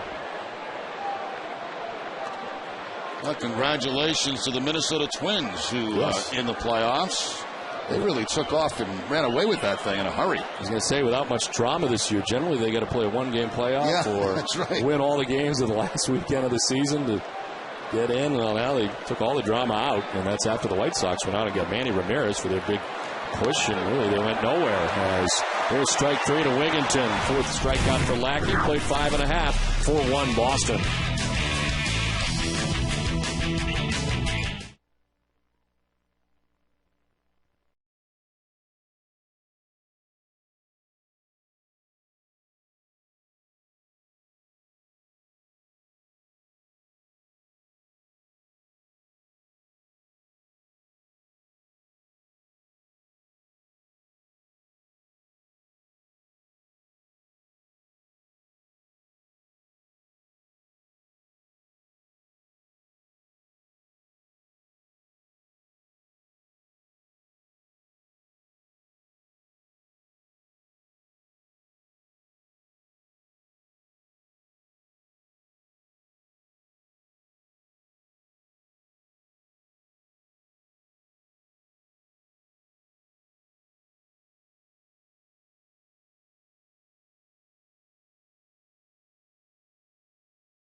Four to 1, Red Sox on top of the Orioles as we head to the bottom of the 6th inning. And J.D. Drew leads it off against Kevin Millwood. Drew, Martinez, and Ortiz. 2, 3, and 4 for the Red Sox here in the 6th inning. Up the middle into center field. Base hit for J.D. Drew. He's been 0 for the series until that single into center field. Well, the SBLI no-nonsense decision of the series is the decision to start Victor Martinez at first base on Monday. Jason Varitek starting behind the plate. Terry Francona decided to keep Martinez's hot bat in the lineup, giving him his first start at first, as Martinez responded by going 3 for 4 against the O's, extending his hitting streak to 5 games. Protecting your family's future with affordable, dependable life insurance from SBLI is the smartest and easiest decision you'll ever make. SBLI, the no-nonsense life insurance company. Hitting streak now has been extended to 7 games with a single in the 4th inning.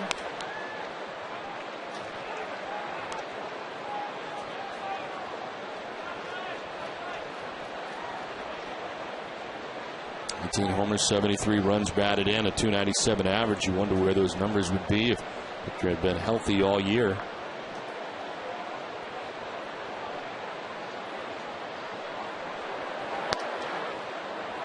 For strike 1, 1-1. Still raining in New York, apparently. Tampa Bay had a 1-0 lead over the Yankees. They've been in a rain delay at Yankee Stadium.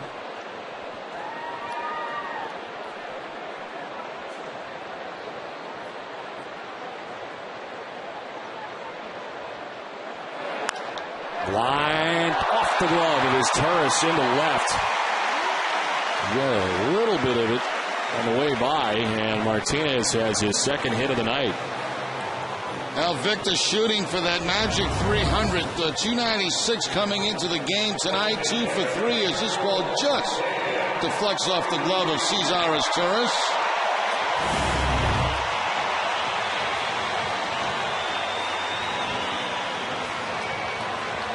So back-to-back hits. First two have reached here for the Red Sox in the 6th inning, and David Ortiz coming up. David's been on twice, walked in the 2nd, hit the big 3-run home run in the 4th inning.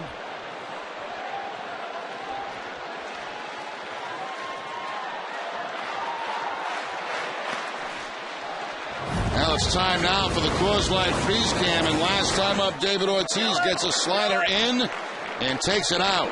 Coors Light Freeze Cam brought to you by Frost Brewed Coors Light, the world's most refreshing beer.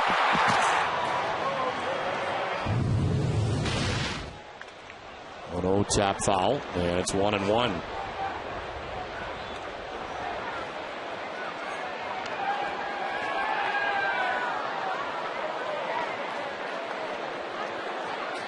Action in the pen for the first time tonight. David Hernandez warming for the Orioles. Hernandez got the win in game 1 of the series. Coming out of the bullpen as Leaders plays that on a hop. And it's 2-1 to Big Papi. Victor Martinez with 2 hits tonight. It's up to 299. So he is creeping even closer to the 300 mark.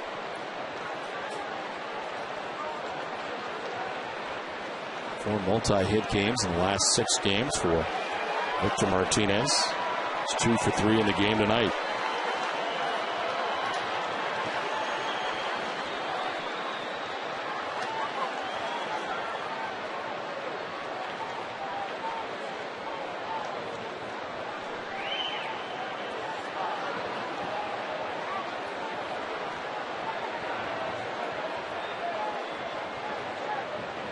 Pitch for Kevin Millwood, and a breaking ball sent foul off to the left. 2-2. Big slow curveball, Millwood's, and Ortiz fouls it off. I think he got away with one there. That was kind of a hanger right there by Millwood. Stayed up in the zone. Ortiz fouled it back. Not exactly where you want to leave the breaking ball.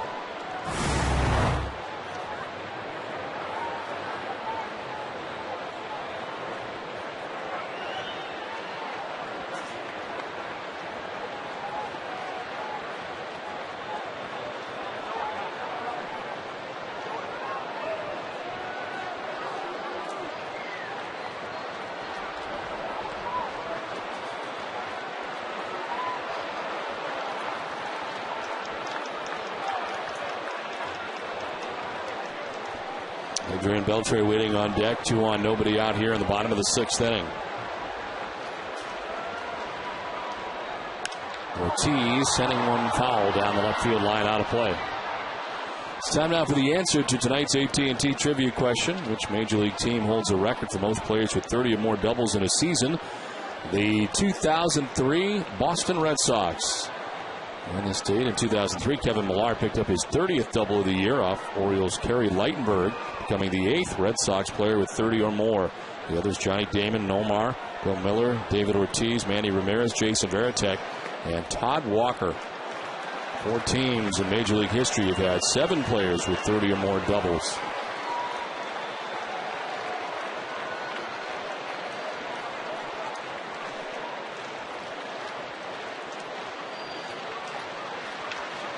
Full count to Big Papi. Nobody out. Bottom of the 6th inning, and Matt Wieters out to talk to Kevin Millwood. Let's check in with your Need to Know with Ness and Daly, presented by Sun Life Financial. Here's Jade McCarthy.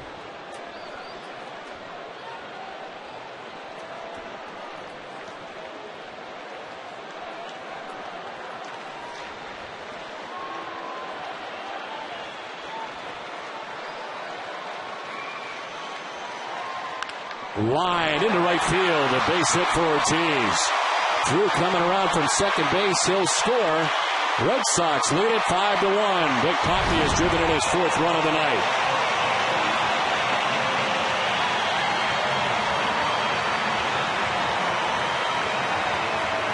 '96 runs batted now for David Ortiz as he gets the changeup from Millwood and rifles it by the first baseman Ty Wigginton.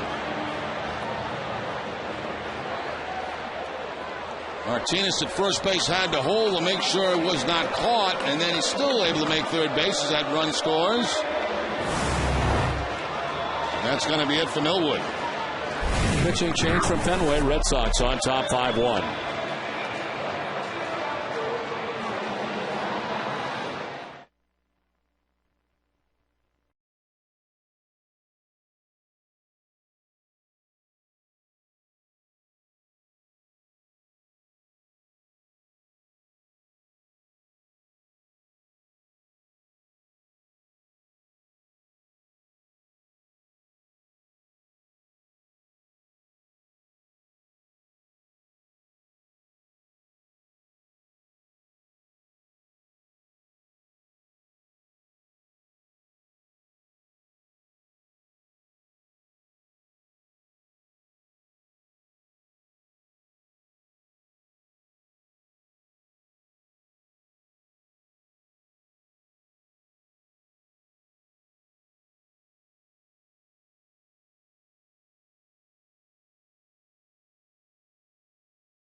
Back at Fenway, Red Sox on top 5-1. First and third, nobody out. And Beltre takes a breaking ball for ball one.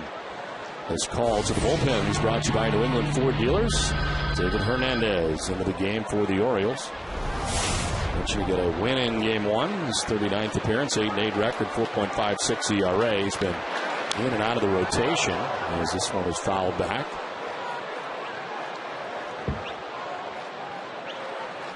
So now 67 and a third relief appearance innings.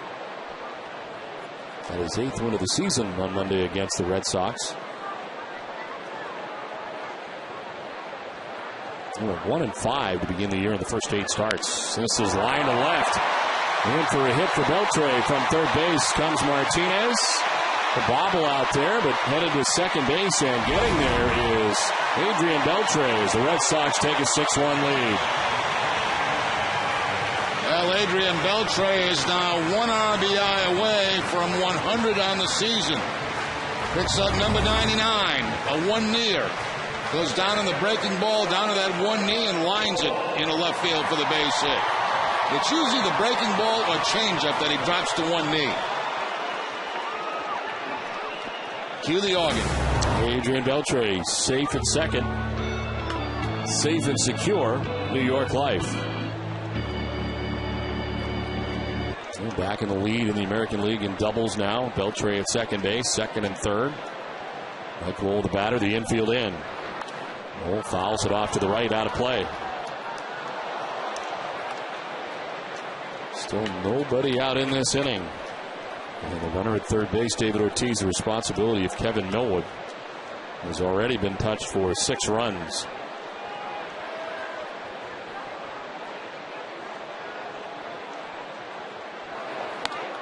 Elevates and he chases 95 that time from Hernandez.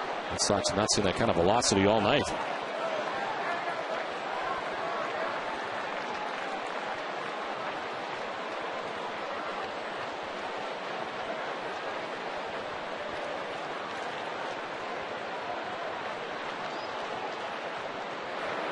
Wohl strikes out. So there's the first out of the 6th inning. It's time for a game break. And Tom Caron, TC.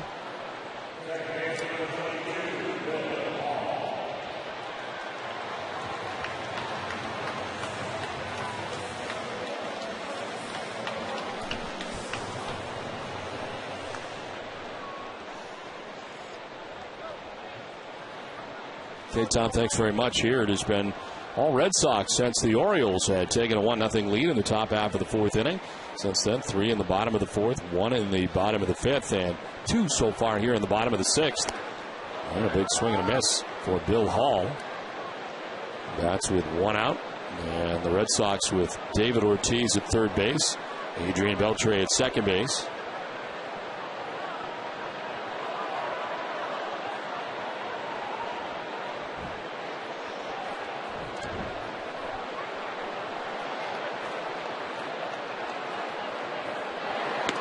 Swing and a miss, and it's 0-2. Nothing tricky about Hernandez. He's just throwing fastball. Yeah, he's coming right after him with that 95-mile-an-hour fastball. Mentioned Kevin Millwood was 86, 87, 88.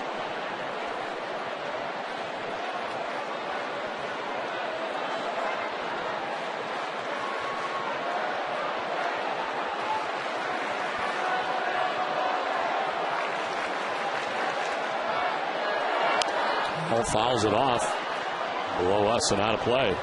That would have been too hot to handle had it been a little higher. I would not have taken a shot at that, no. Came back here in a hurry.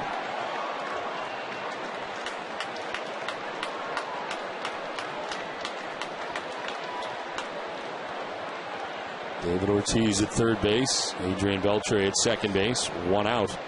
Red Sox still batting in their half of the sixth inning.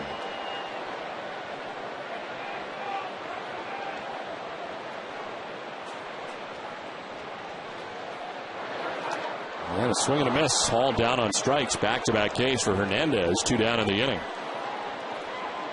After multiple fastballs to the breaking ball goes Hernandez to pick up the strikeout. Introducing Arbor Coat Exterior Stain by Benjamin Moore. It's a revolutionary waterborne stain that outperforms the best oil-based stains on the market. Find Arbor Coat at your local Benjamin Moore retailer. Jerry puts it on everything. His car, his boat, his deck. It's good stuff, Don. It's good stuff. Josh Reddick takes strike 1. Reddick struck out in the third inning. He homered a solo shot in the fifth inning off Kevin Millwood.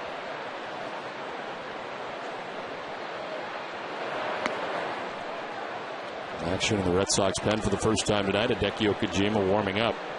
John Lackey in the first 6 innings has thrown 102 pitches.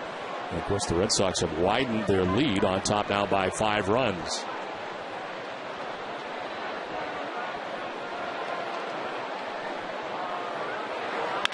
On the ground at first base, gloved by Wigginton, who'll take it to the bag himself and end the inning. 2 more runs for Boston. The Red Sox at the end of 6 have a 6-1 lead.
6-1, Red Sox on top of the Orioles as we head to the top of the 7th inning. The light rain starting to fall here at Fenway Park. Luke Scott with a line drive in the left field headed towards the corner. Reddick will go over to play it. Is heading for second base is Scott. Throw goes to second, and Scott is safe. With the slide and just getting in to begin things here in the 7th inning. Luke Scott going to the opposite field. We think of him pretty much as a pull hitter, but he gets that fastball away from Lackey and shoots it down that left field line. Pretty strong throw out of this corner by Josh Reddick. One bounce into second base, but Luke Scott has the leadoff double.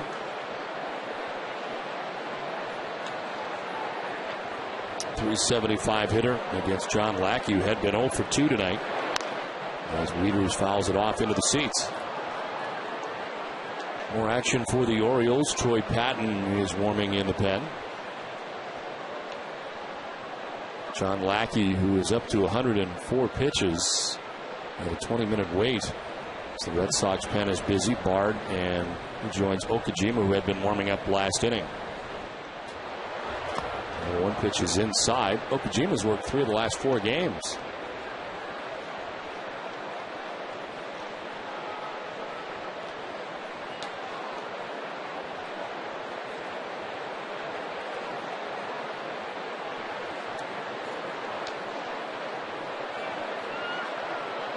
He's worked 3 2/3 innings in the last 3 games. Warming up nevertheless down the line and foul outside of first. The Amica Pit Zone is brought to you by Amica Insurance. Amica Insurance is not just how you covered, it's how you treated. 4 strikeouts on the night for Lackey. He gets Wieters on a fastball early in the ball game. A breaking ball there to Scott, a breaking ball to Jones, and then a breaking ball to Wayington. So 3 of the 4 on the curveball from John Lackey.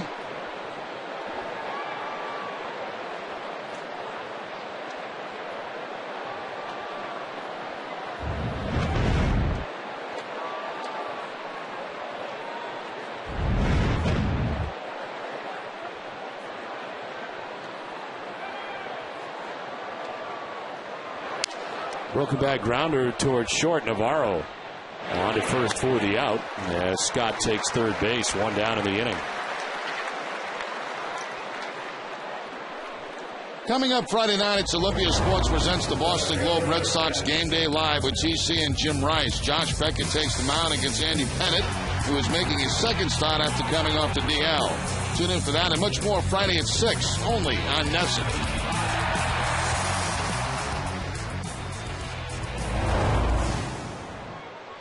Rain falling at Fenway Park.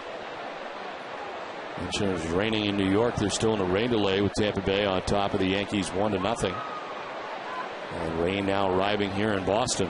1 out in the 7th inning. Adam Jones, the batter, he's 0 for 2. And lines 1 to second. Hall will throw to third base. And that time very defensively. Beltre making sure he gets his body in front of it. He wanted to get by him as they tried to double off Scott. 2 down. And a line shot here to Hall, and I don't know what Bill was thinking about. I guess he thought he could double him up at third base, but that's a tough play to make. And Beltre making sure the ball doesn't end up in the dugout of the Baltimore Orioles.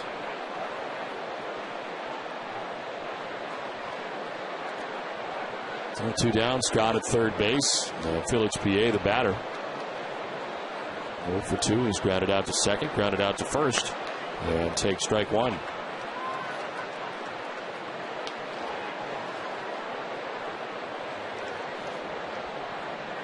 Back at 109 pitches, his average.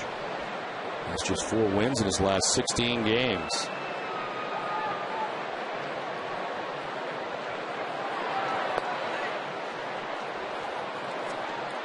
Trying to pick up his 13th win of the year. He came in at 12-11.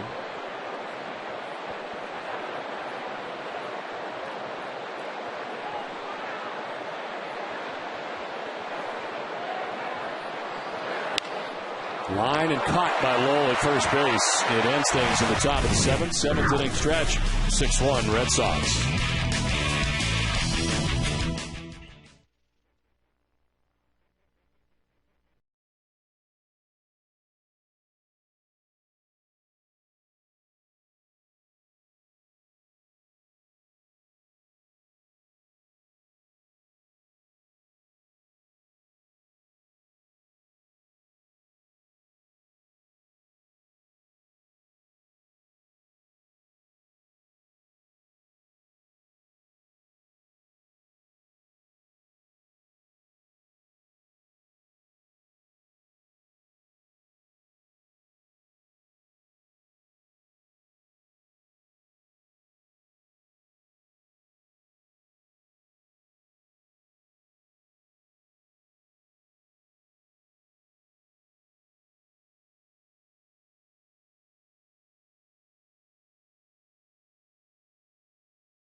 Last half of the 7th inning back at Fenway Park, 6-1. Red Sox on top of the Orioles.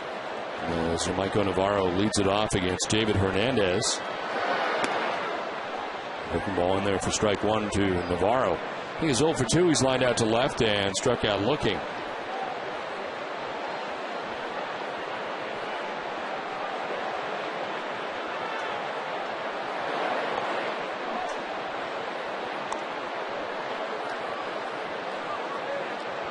Hernandez in there for Kevin Millwood, who went 5+ innings, giving up 7 hits, 6 runs, walked a batter, and struck out 5. Swing and a miss, and it's 1-2. Hernandez has had a good fastball tonight.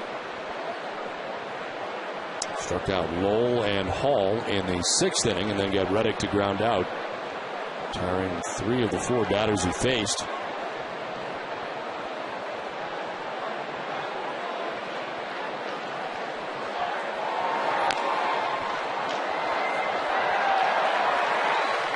Dunkin' Donuts is in its 11th year of hosting local youth groups and charitable organizations in the Dunkin' Dugout, a special seating section at Fenway Park.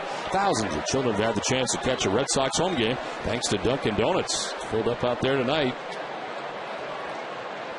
And as always, we thank Dunkin' Donuts for dropping off refreshments in the booth.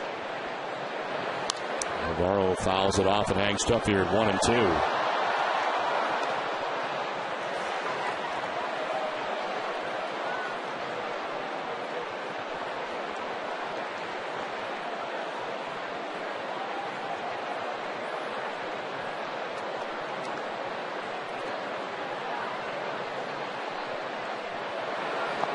Swing and a miss. Navarro down on strikes, fooled on the pitch, and it's the 3rd K for Hernandez.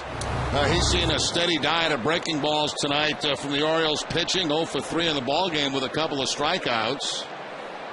After the game, it's WB Mason Extra Innings Live with TC and Peter Gammons. They'll break down all of tonight's action and bring you post-game reaction from John Lockie and Terry Francona.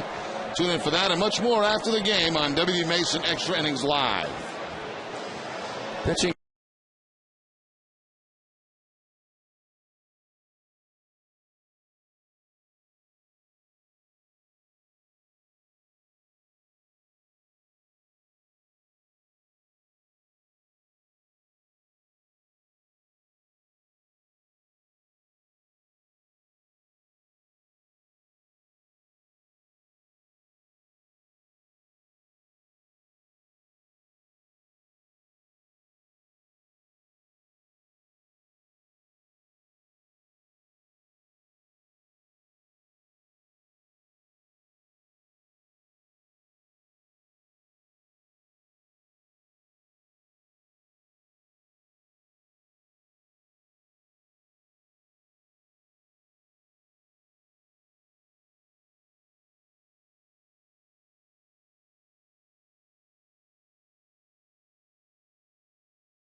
Boston Red Sox baseball on NESN is brought to you by Foxwoods.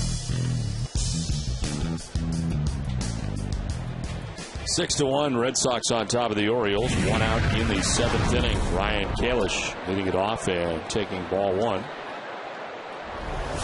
The new pitcher for the Orioles is Troy Patton. His numbers at AAA Norfolk. 25 starts, was 8-11. 4.43 earned run average. As Kalish fouls it off to the left, and it's a ball and a strike. First appearance in the majors for Patton since 2007 when he appeared with the Houston Astros. Got recalled for the third time this season on the 7th of September. He was recalled originally July 21st, did not see action in that game, and optioned right back again. Total of 25 starts this year for the Tides. And again, a 4.43 earned run average at AAA this year for the Orioles. A 1-2 pitch. In the air, hit well towards left center field. Back goes Jones, and this will be off the wall. There's the carom out there in center, but Kalish into second base with a one-out double. His second hit of the night.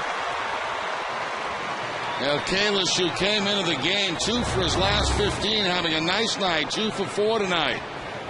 And as they said at the AAA level, he hit left-handers very well. He does this time up against the left field wall. And while we watch that, let's cue the organ. Safe at second. Safe and secure. New York Life.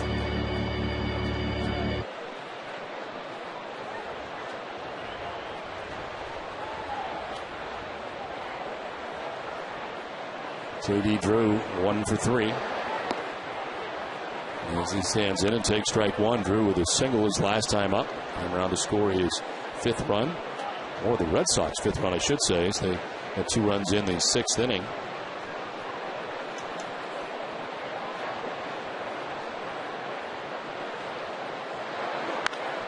Drew hits it on the ground foul down by the tarp. What's the rule for the organ? Does it have to be safe and secure at second or third? No. It can be second, third, or home even. Safe and secure at home? Yeah, sure. But not first? For some reason, no.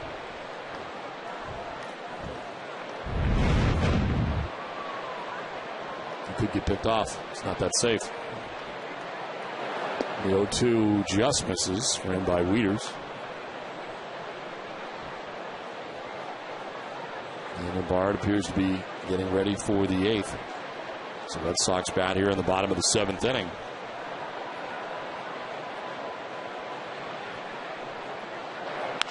On the ground towards the shortstop is Turris, who's to his left. His throw is in time to get Drew. And on to third goes Kalish with 2 down in the inning. Well, on Friday at 5, catch an all-new episode of Pocket Money presented by Ace Ticket. The second season has more money, much more Fitzy, and more man love for Tom Brady. Test your sports knowledge now at NESN.com/pocketmoney.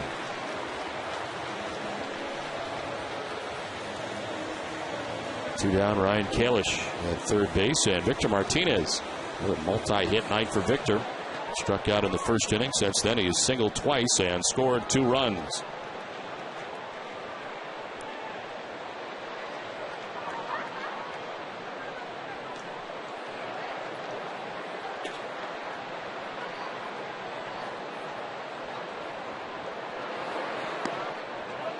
Down low, ball 1.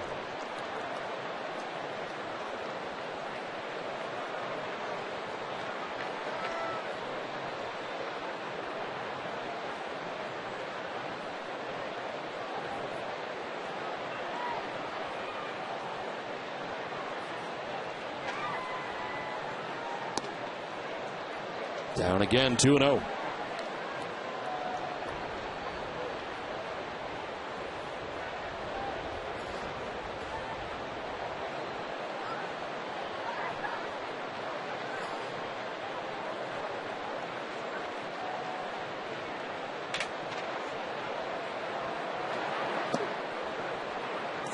To Martinez.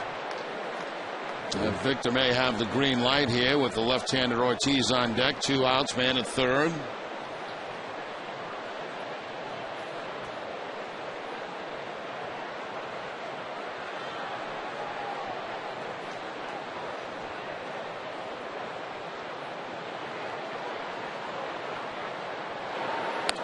Ball 4, and down to first base he goes. That is the second walk given up tonight by Orioles pitching, and it comes here in the 7th inning. Third time Victor has been on. I'll remind you on Monday to join TC for 30 extra minutes of coverage before the Sox kick off the final week of the season in Chicago. It's Red Sox Monster Monday, presented by BMW Peabody, live at 6:30.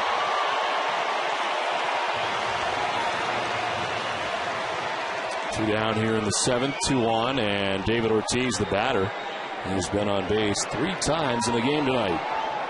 A walk, a 3-run home run, and a single. He's driven in 4 runs in the game. And the RBI total now up to 96 on the year for Big Papi. Kalish at third. Victor Martinez at first. Swing and a miss. Ortiz 1-1. David coming into the game hitting at .206 against lefties. And 2 of the 31 home runs he has on the season off left-handed pitching.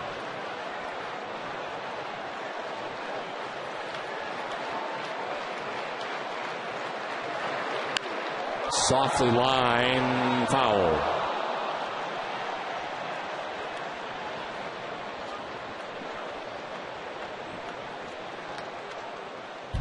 Red Sox baseball on NESN is brought to you by Eastern Bank, awarded highest customer satisfaction in retail banking in the New England region by J.D. Power and Associates. 2 outs here in the bottom of the 7th inning. Runners at first and third. A 1-2 pitch to Big Papi. And a swing and a miss. Fastball up, strikes him out to end the inning.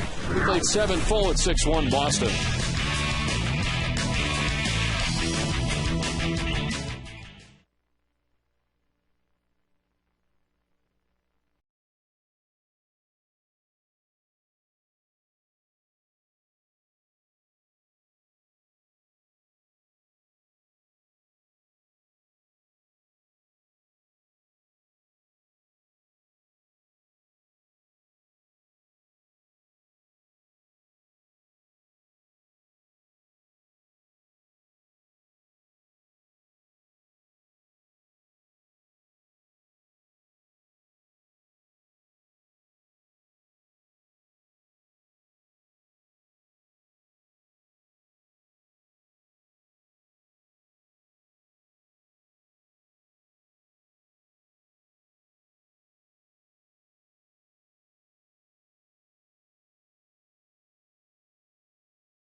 Hometown favorite baseball team. Dunkin' Donuts is the hometown favorite for coffee. Dunkin' Donuts would like to recognize the hometown fan of the game, going above and beyond. Just like Dunkin' with 60 years of coffee greatness, Dunkin' Donuts is #1 for iced coffee.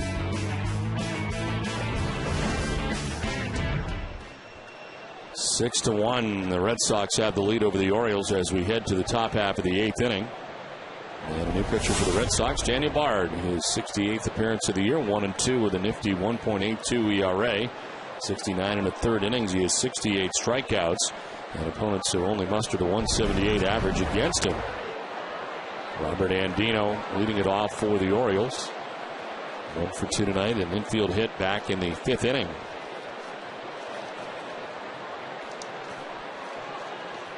So 7 innings from John Lackey tonight, who gives up just 1 run. Goes back in the 4th inning. 5 hits. He didn't walk anybody. Struck out 4 batters.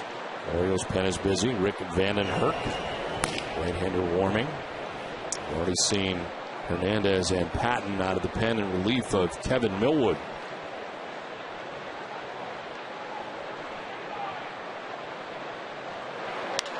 And Andino pops it up. Mike Lowell going back into foul ground towards the seats. Runs out of room. After the game tonight, it's Granite City Electric Red Sox final with TC and Peter Gammons. They'll bring you the latest updates on the tightest playoff races around in the league, plus the final word from Fenway Park. Catch it after the game only on NESN.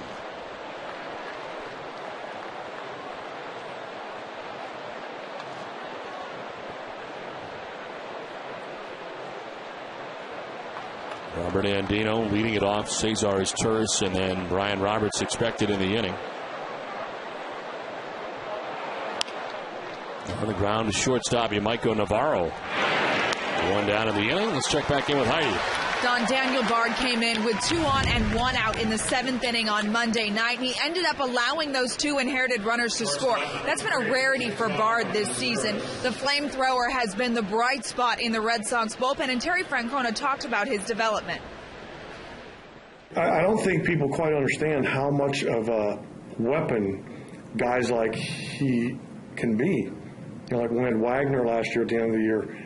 When you have a guy that, you know, is not pigeonholed into that closer's role, oh man, that's an unbelievable weapon. Bard leads the American League with 30 holds. That is a Red Sox record. Hideki Okajima held the previous mark with 27 holds in 2007. Don? All right, Heidi, thank you very much. He's throwing hard tonight, just got up over 100. And throws hard every night, but feeling it tonight. He's ahead 0-2.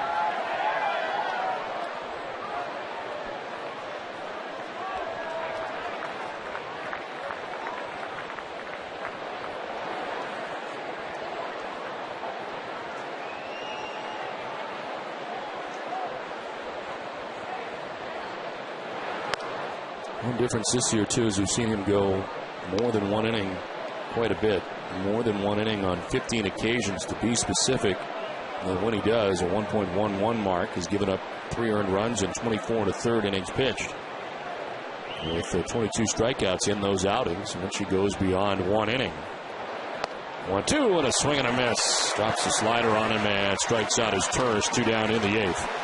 You know, much of the attention obvious goes to the velocity on the fastball for Daniel Bard, but he's also worked in a very good slider this year, and there's a great example of it right there against his Taurus. He's sitting on the 99, 100-mile-an-hour fastball, and he can drop that pitch on you.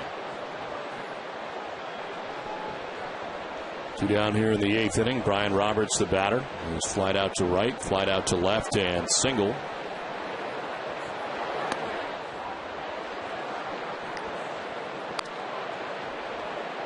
That time from Bard.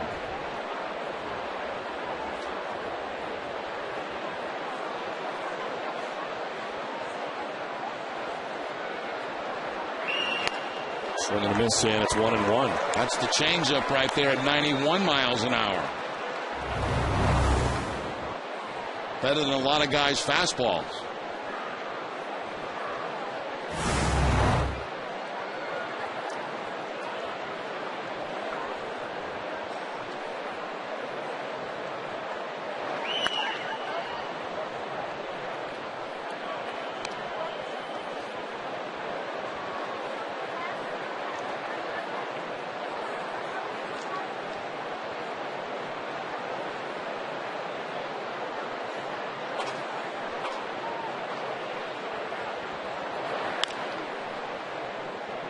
Time now to look at the road ahead, brought to you by Safeco Insurance. Tomorrow the Red Sox have their final off day of the season. We're heading to New York Friday for their first of 6 games remaining with the Yankees. Red Sox will see Andy Pettitte, who will be making his second start since returning from the DL. Overall, the 38-year-old lefty is 11-2 on the season with a 2.81 earned run average. The Yankees are going to go deep into the postseason. They certainly need Andy Pettitte to step up and return to where he was to begin the year. After CC Sabathia, things have been a little questionable areas. Strikeout number 2 for Bard, a 1-2-3-8, a 6-1 Red Sox lead.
Red Sox baseball on NESN. During the 2010 season, Twin River will donate $100 to the Jimmy Fund Radio Telethon for every Red Sox stolen base.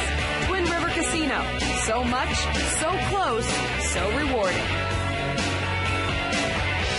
6-1, Red Sox on top of the Orioles as the Red Sox come to bat here in the last half of the 8th inning. Adrian Beltre hits it on the ground to short again. His Turris is there, and again he throws him out. Beltre has been burned a couple times by fine defense from Cesar Turris. One out in the 8th. As Turris makes it look easy, going to the backhand once again, planning on that outfield grass and the strong throw to first base to get Beltre this time by 2 steps. One out for Mike Lowell. 0 for 3 in the game. It's a grounded foul.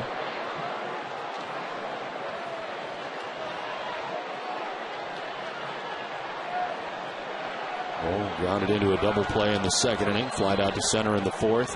Struck out swinging in the 6th inning as Papelbon warming in the pen.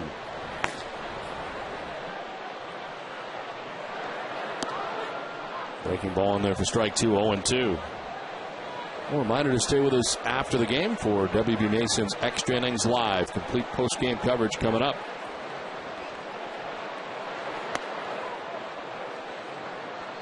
They're still waiting in New York. And Tampa Bay has a 1-0 advantage. Been raining.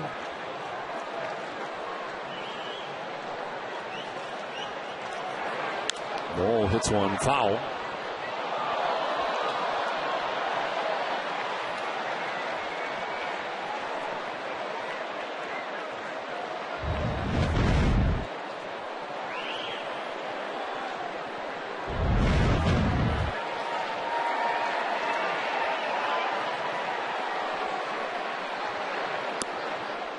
Two and 2 to Mike Lowell with Bill Hall waiting on deck.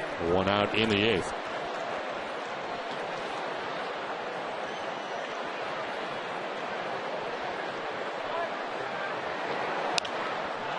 On the ground outside of 3rd and foul. Vandenherk is the 4th pitcher used tonight by the Orioles. Troy Patton worked the last 2 outs of the 7th inning. And Rick Vandenherk into the game.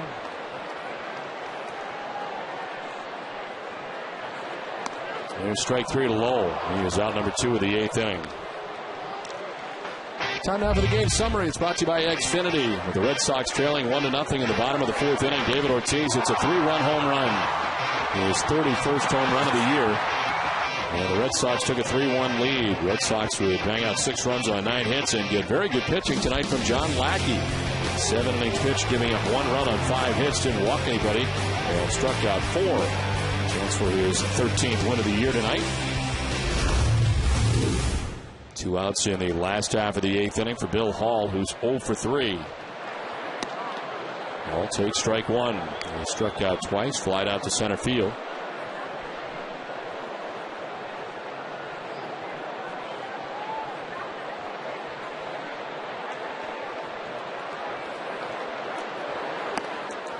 Takes strike 2, and it's 0-2.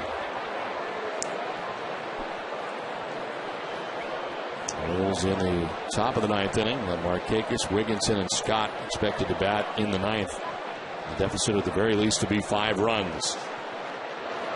Ball lines one into left field, a base hit. Well, been 0 for 3, but gets a 2-out single here in the 8th. And that extends a hitting streak for Bill Hall of 5 games. With 2 outs, he picks up this line drive base hit on the fastball from Vandenherk.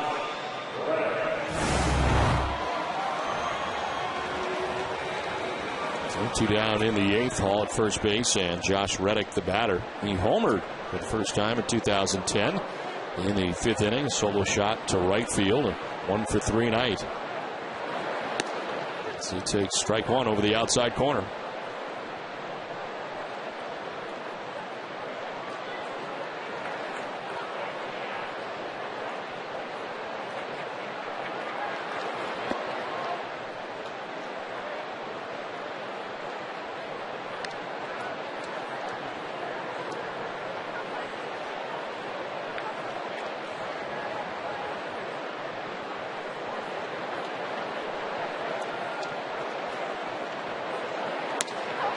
In tight on the fastball at 95, and it's 2-1. With the strikeout of Lowell this inning, it is 10 strikeouts on the night for Orioles pitching. There's a strike over the outside corner. Millwood had 5, Hernandez 3, Patton 1, and Vandenherk has 1 here in the 8th.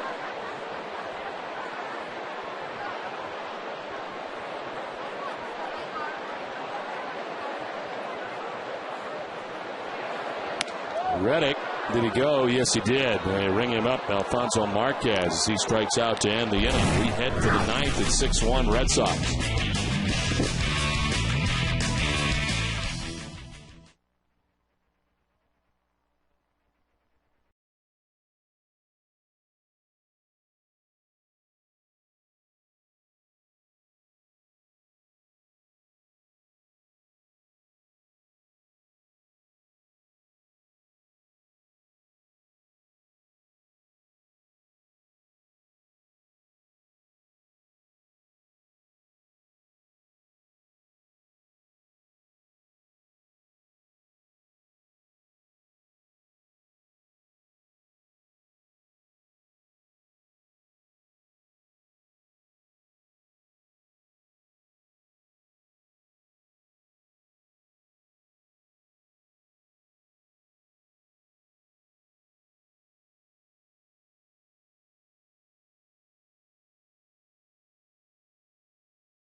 Resort Casino with more than 340,000 square feet of gaming space and world-class entertainment. Foxwoods is North America's largest casino. Come to Foxwoods and experience the wonder of it all. 6-1 Red Sox on top of the Orioles as we head to the 9th inning, and Lars Anderson takes over at first base for Mike Lowell. Closer into the game in another non-save situation. Red Sox on top 6-1, his 61st appearance in back-to-back nights. 5-6 record, 36 out of 43 when they are save opportunities. And opponents hitting at .217 against Papelbon. Gave up a career relief high of 5 hits in last night's game against the Orioles, all singles, and allowed a career high tying 4 runs for the 3rd time in 2010. It's Nick Markakis who leads it off here in the 9th inning. In there for strike 1. Mary Francona was talking about Papelbon before the game and said that last night they'd called down to the pen to see if he wanted to throw on the side since it had been a week since he had thrown, or throw in the game. And Papelbon wanted to throw in the game. Probably would like to have taken that decision back after it worked out to be a very rough outing last night. There's a pitch inside. It's 1-1. Well, the Orioles last night were jumping all over Papelbon's fastball. A lot of first pitch fastballs, and they were up there swinging.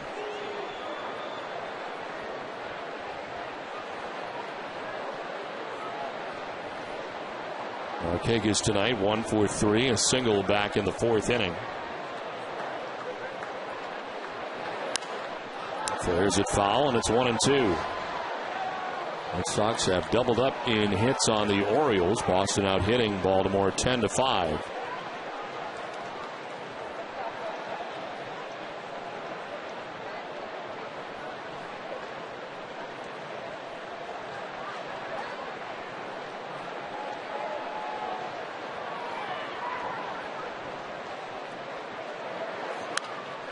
Fouled off again and hangs at 1-2.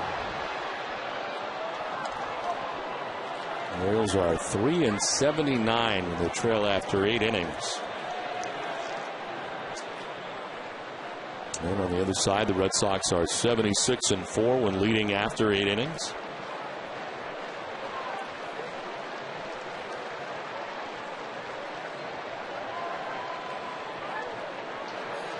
Markakis with a foul tip. Will hit the dirt. Hangs at 1-2.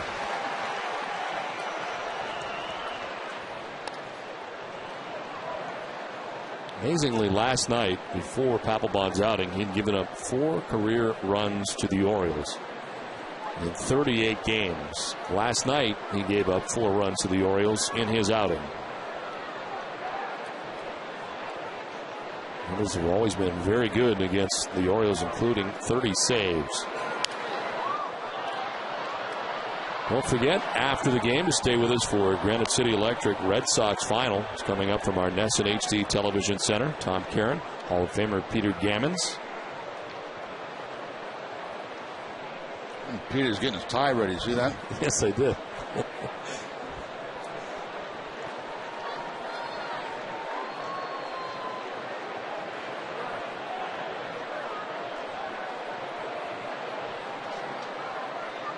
A 1-2 pitch.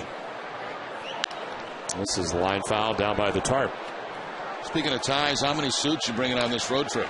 This will be a 3-suit trip with 6 combinations. So you wear the same suit twice, but you wear 6 different shirts. And ties, yes. Why 6? There's only 5 games.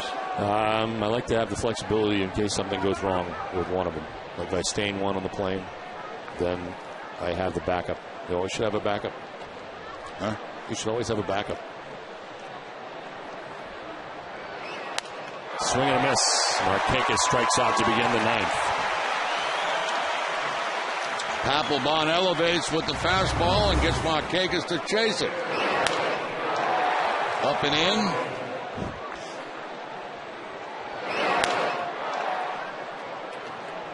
Now the question is, are you going with the blue blazer for the entire trip? I might mix in a suit. I will say it'll be a game time decision tomorrow when I pack. But the blue blazer is making a return. It always makes a return every trip. Ty Wigginton fouling it off to the right for strike 1.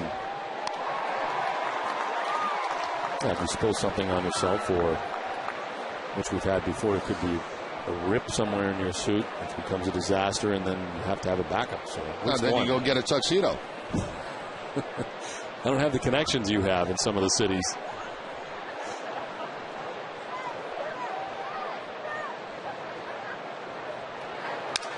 Turns on this and fouls it back into the seats. Wigginton down 0-2. So you actually bring 1 extra suit in case you spill something in your suit? That's correct. So for 5 games, you're bringing 3 suits. 4 suits? No. I'm bringing 3 suits on this trip, but there is another combination possibility. Following? I think I got you, yeah. There's another option. Wigginton may have gone. They check. No. This is first base umpire Tim Timmons. Usually there's a getaway involved, too, the getaway day, and we don't have one. See, that's the part I don't get with you, is the getaway outfit, because you wear roomy pants. It's got to be loose and comfortable. What's the difference between the pants you wear every day? Because they're not all loose. You got some fat pants at home that you put on for a travel day? Yes, I do, Jerry. There's a lot of people who travel like in sweats and stuff to be comfortable. It's the same idea. We have to travel in suits. Just some are loose, some are not. Looser. Huh? Some are looser than others. Looser than others. Yes. Now, do you have them tailored that way when you prior to the season? That's how the season goes in the development of my kitchen. Throughout the season. 2-2 is a swing and a miss. Wigginton strikes out. 2 down in the 9th. Much better outing for Papelbon tonight. Back-to-back Ks. Split of that time from Papelbon to pick up the strikeout.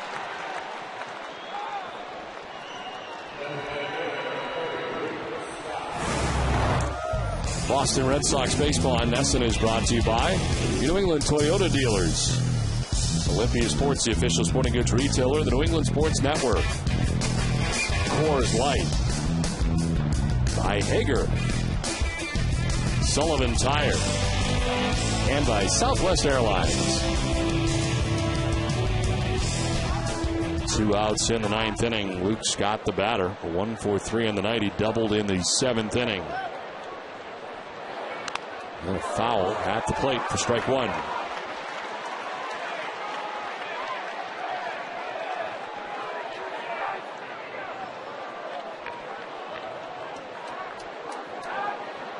Got to bring a jacket, too, on this trip because it might get chilly in Chicago. You never know this time of year. It's tricky.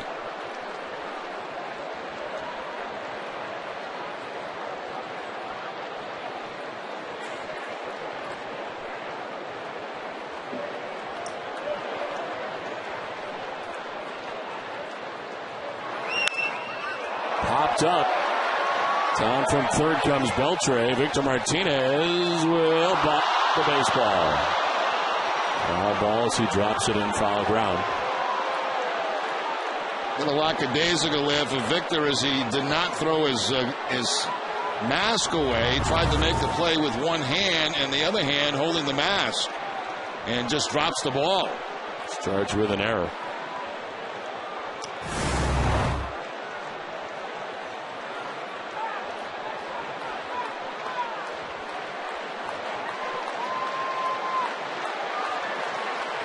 Two down, 0-2 the count. Another chance for Luke Scott.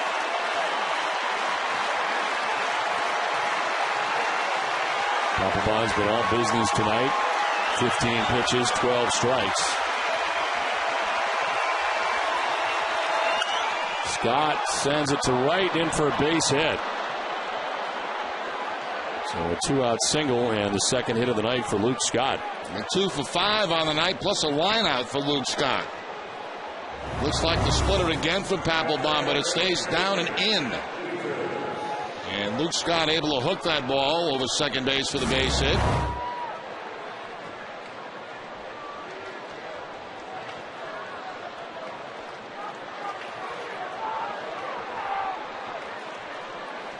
Two down in the 9th. Scott at first base. Matt Wieters the batter.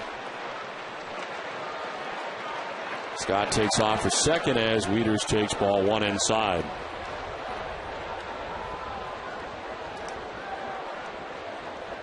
Defensive indifference as Scott takes second base.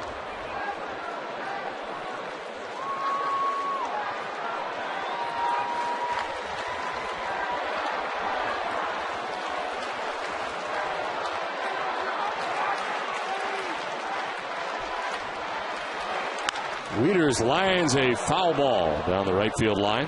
Hard shot, just foul.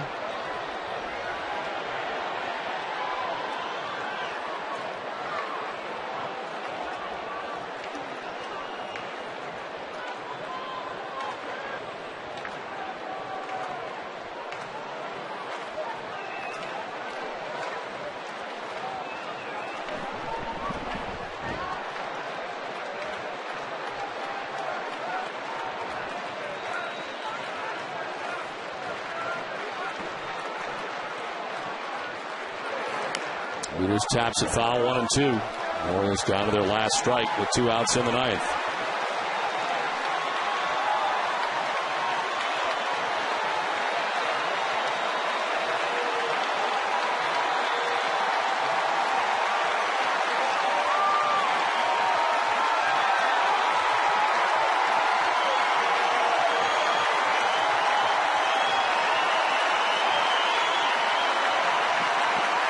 One ball, 2 strikes, 2 down, 9th inning. Papelbon ready with the pitch. Ground ball foul.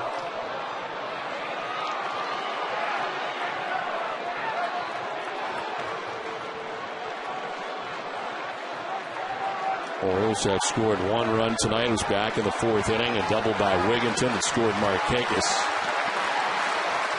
7 innings for Lackey. A 1-2-3-8 for Bard. Papelbon with 2 outs as a runner at second base. Ready with a 1-2 pitch.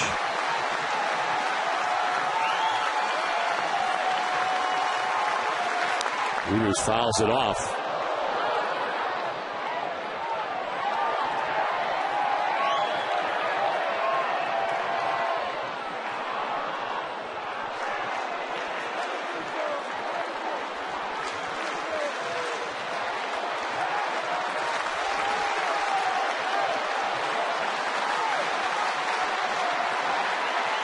Adam Jones waits on deck. There are 2 outs here in the 9th.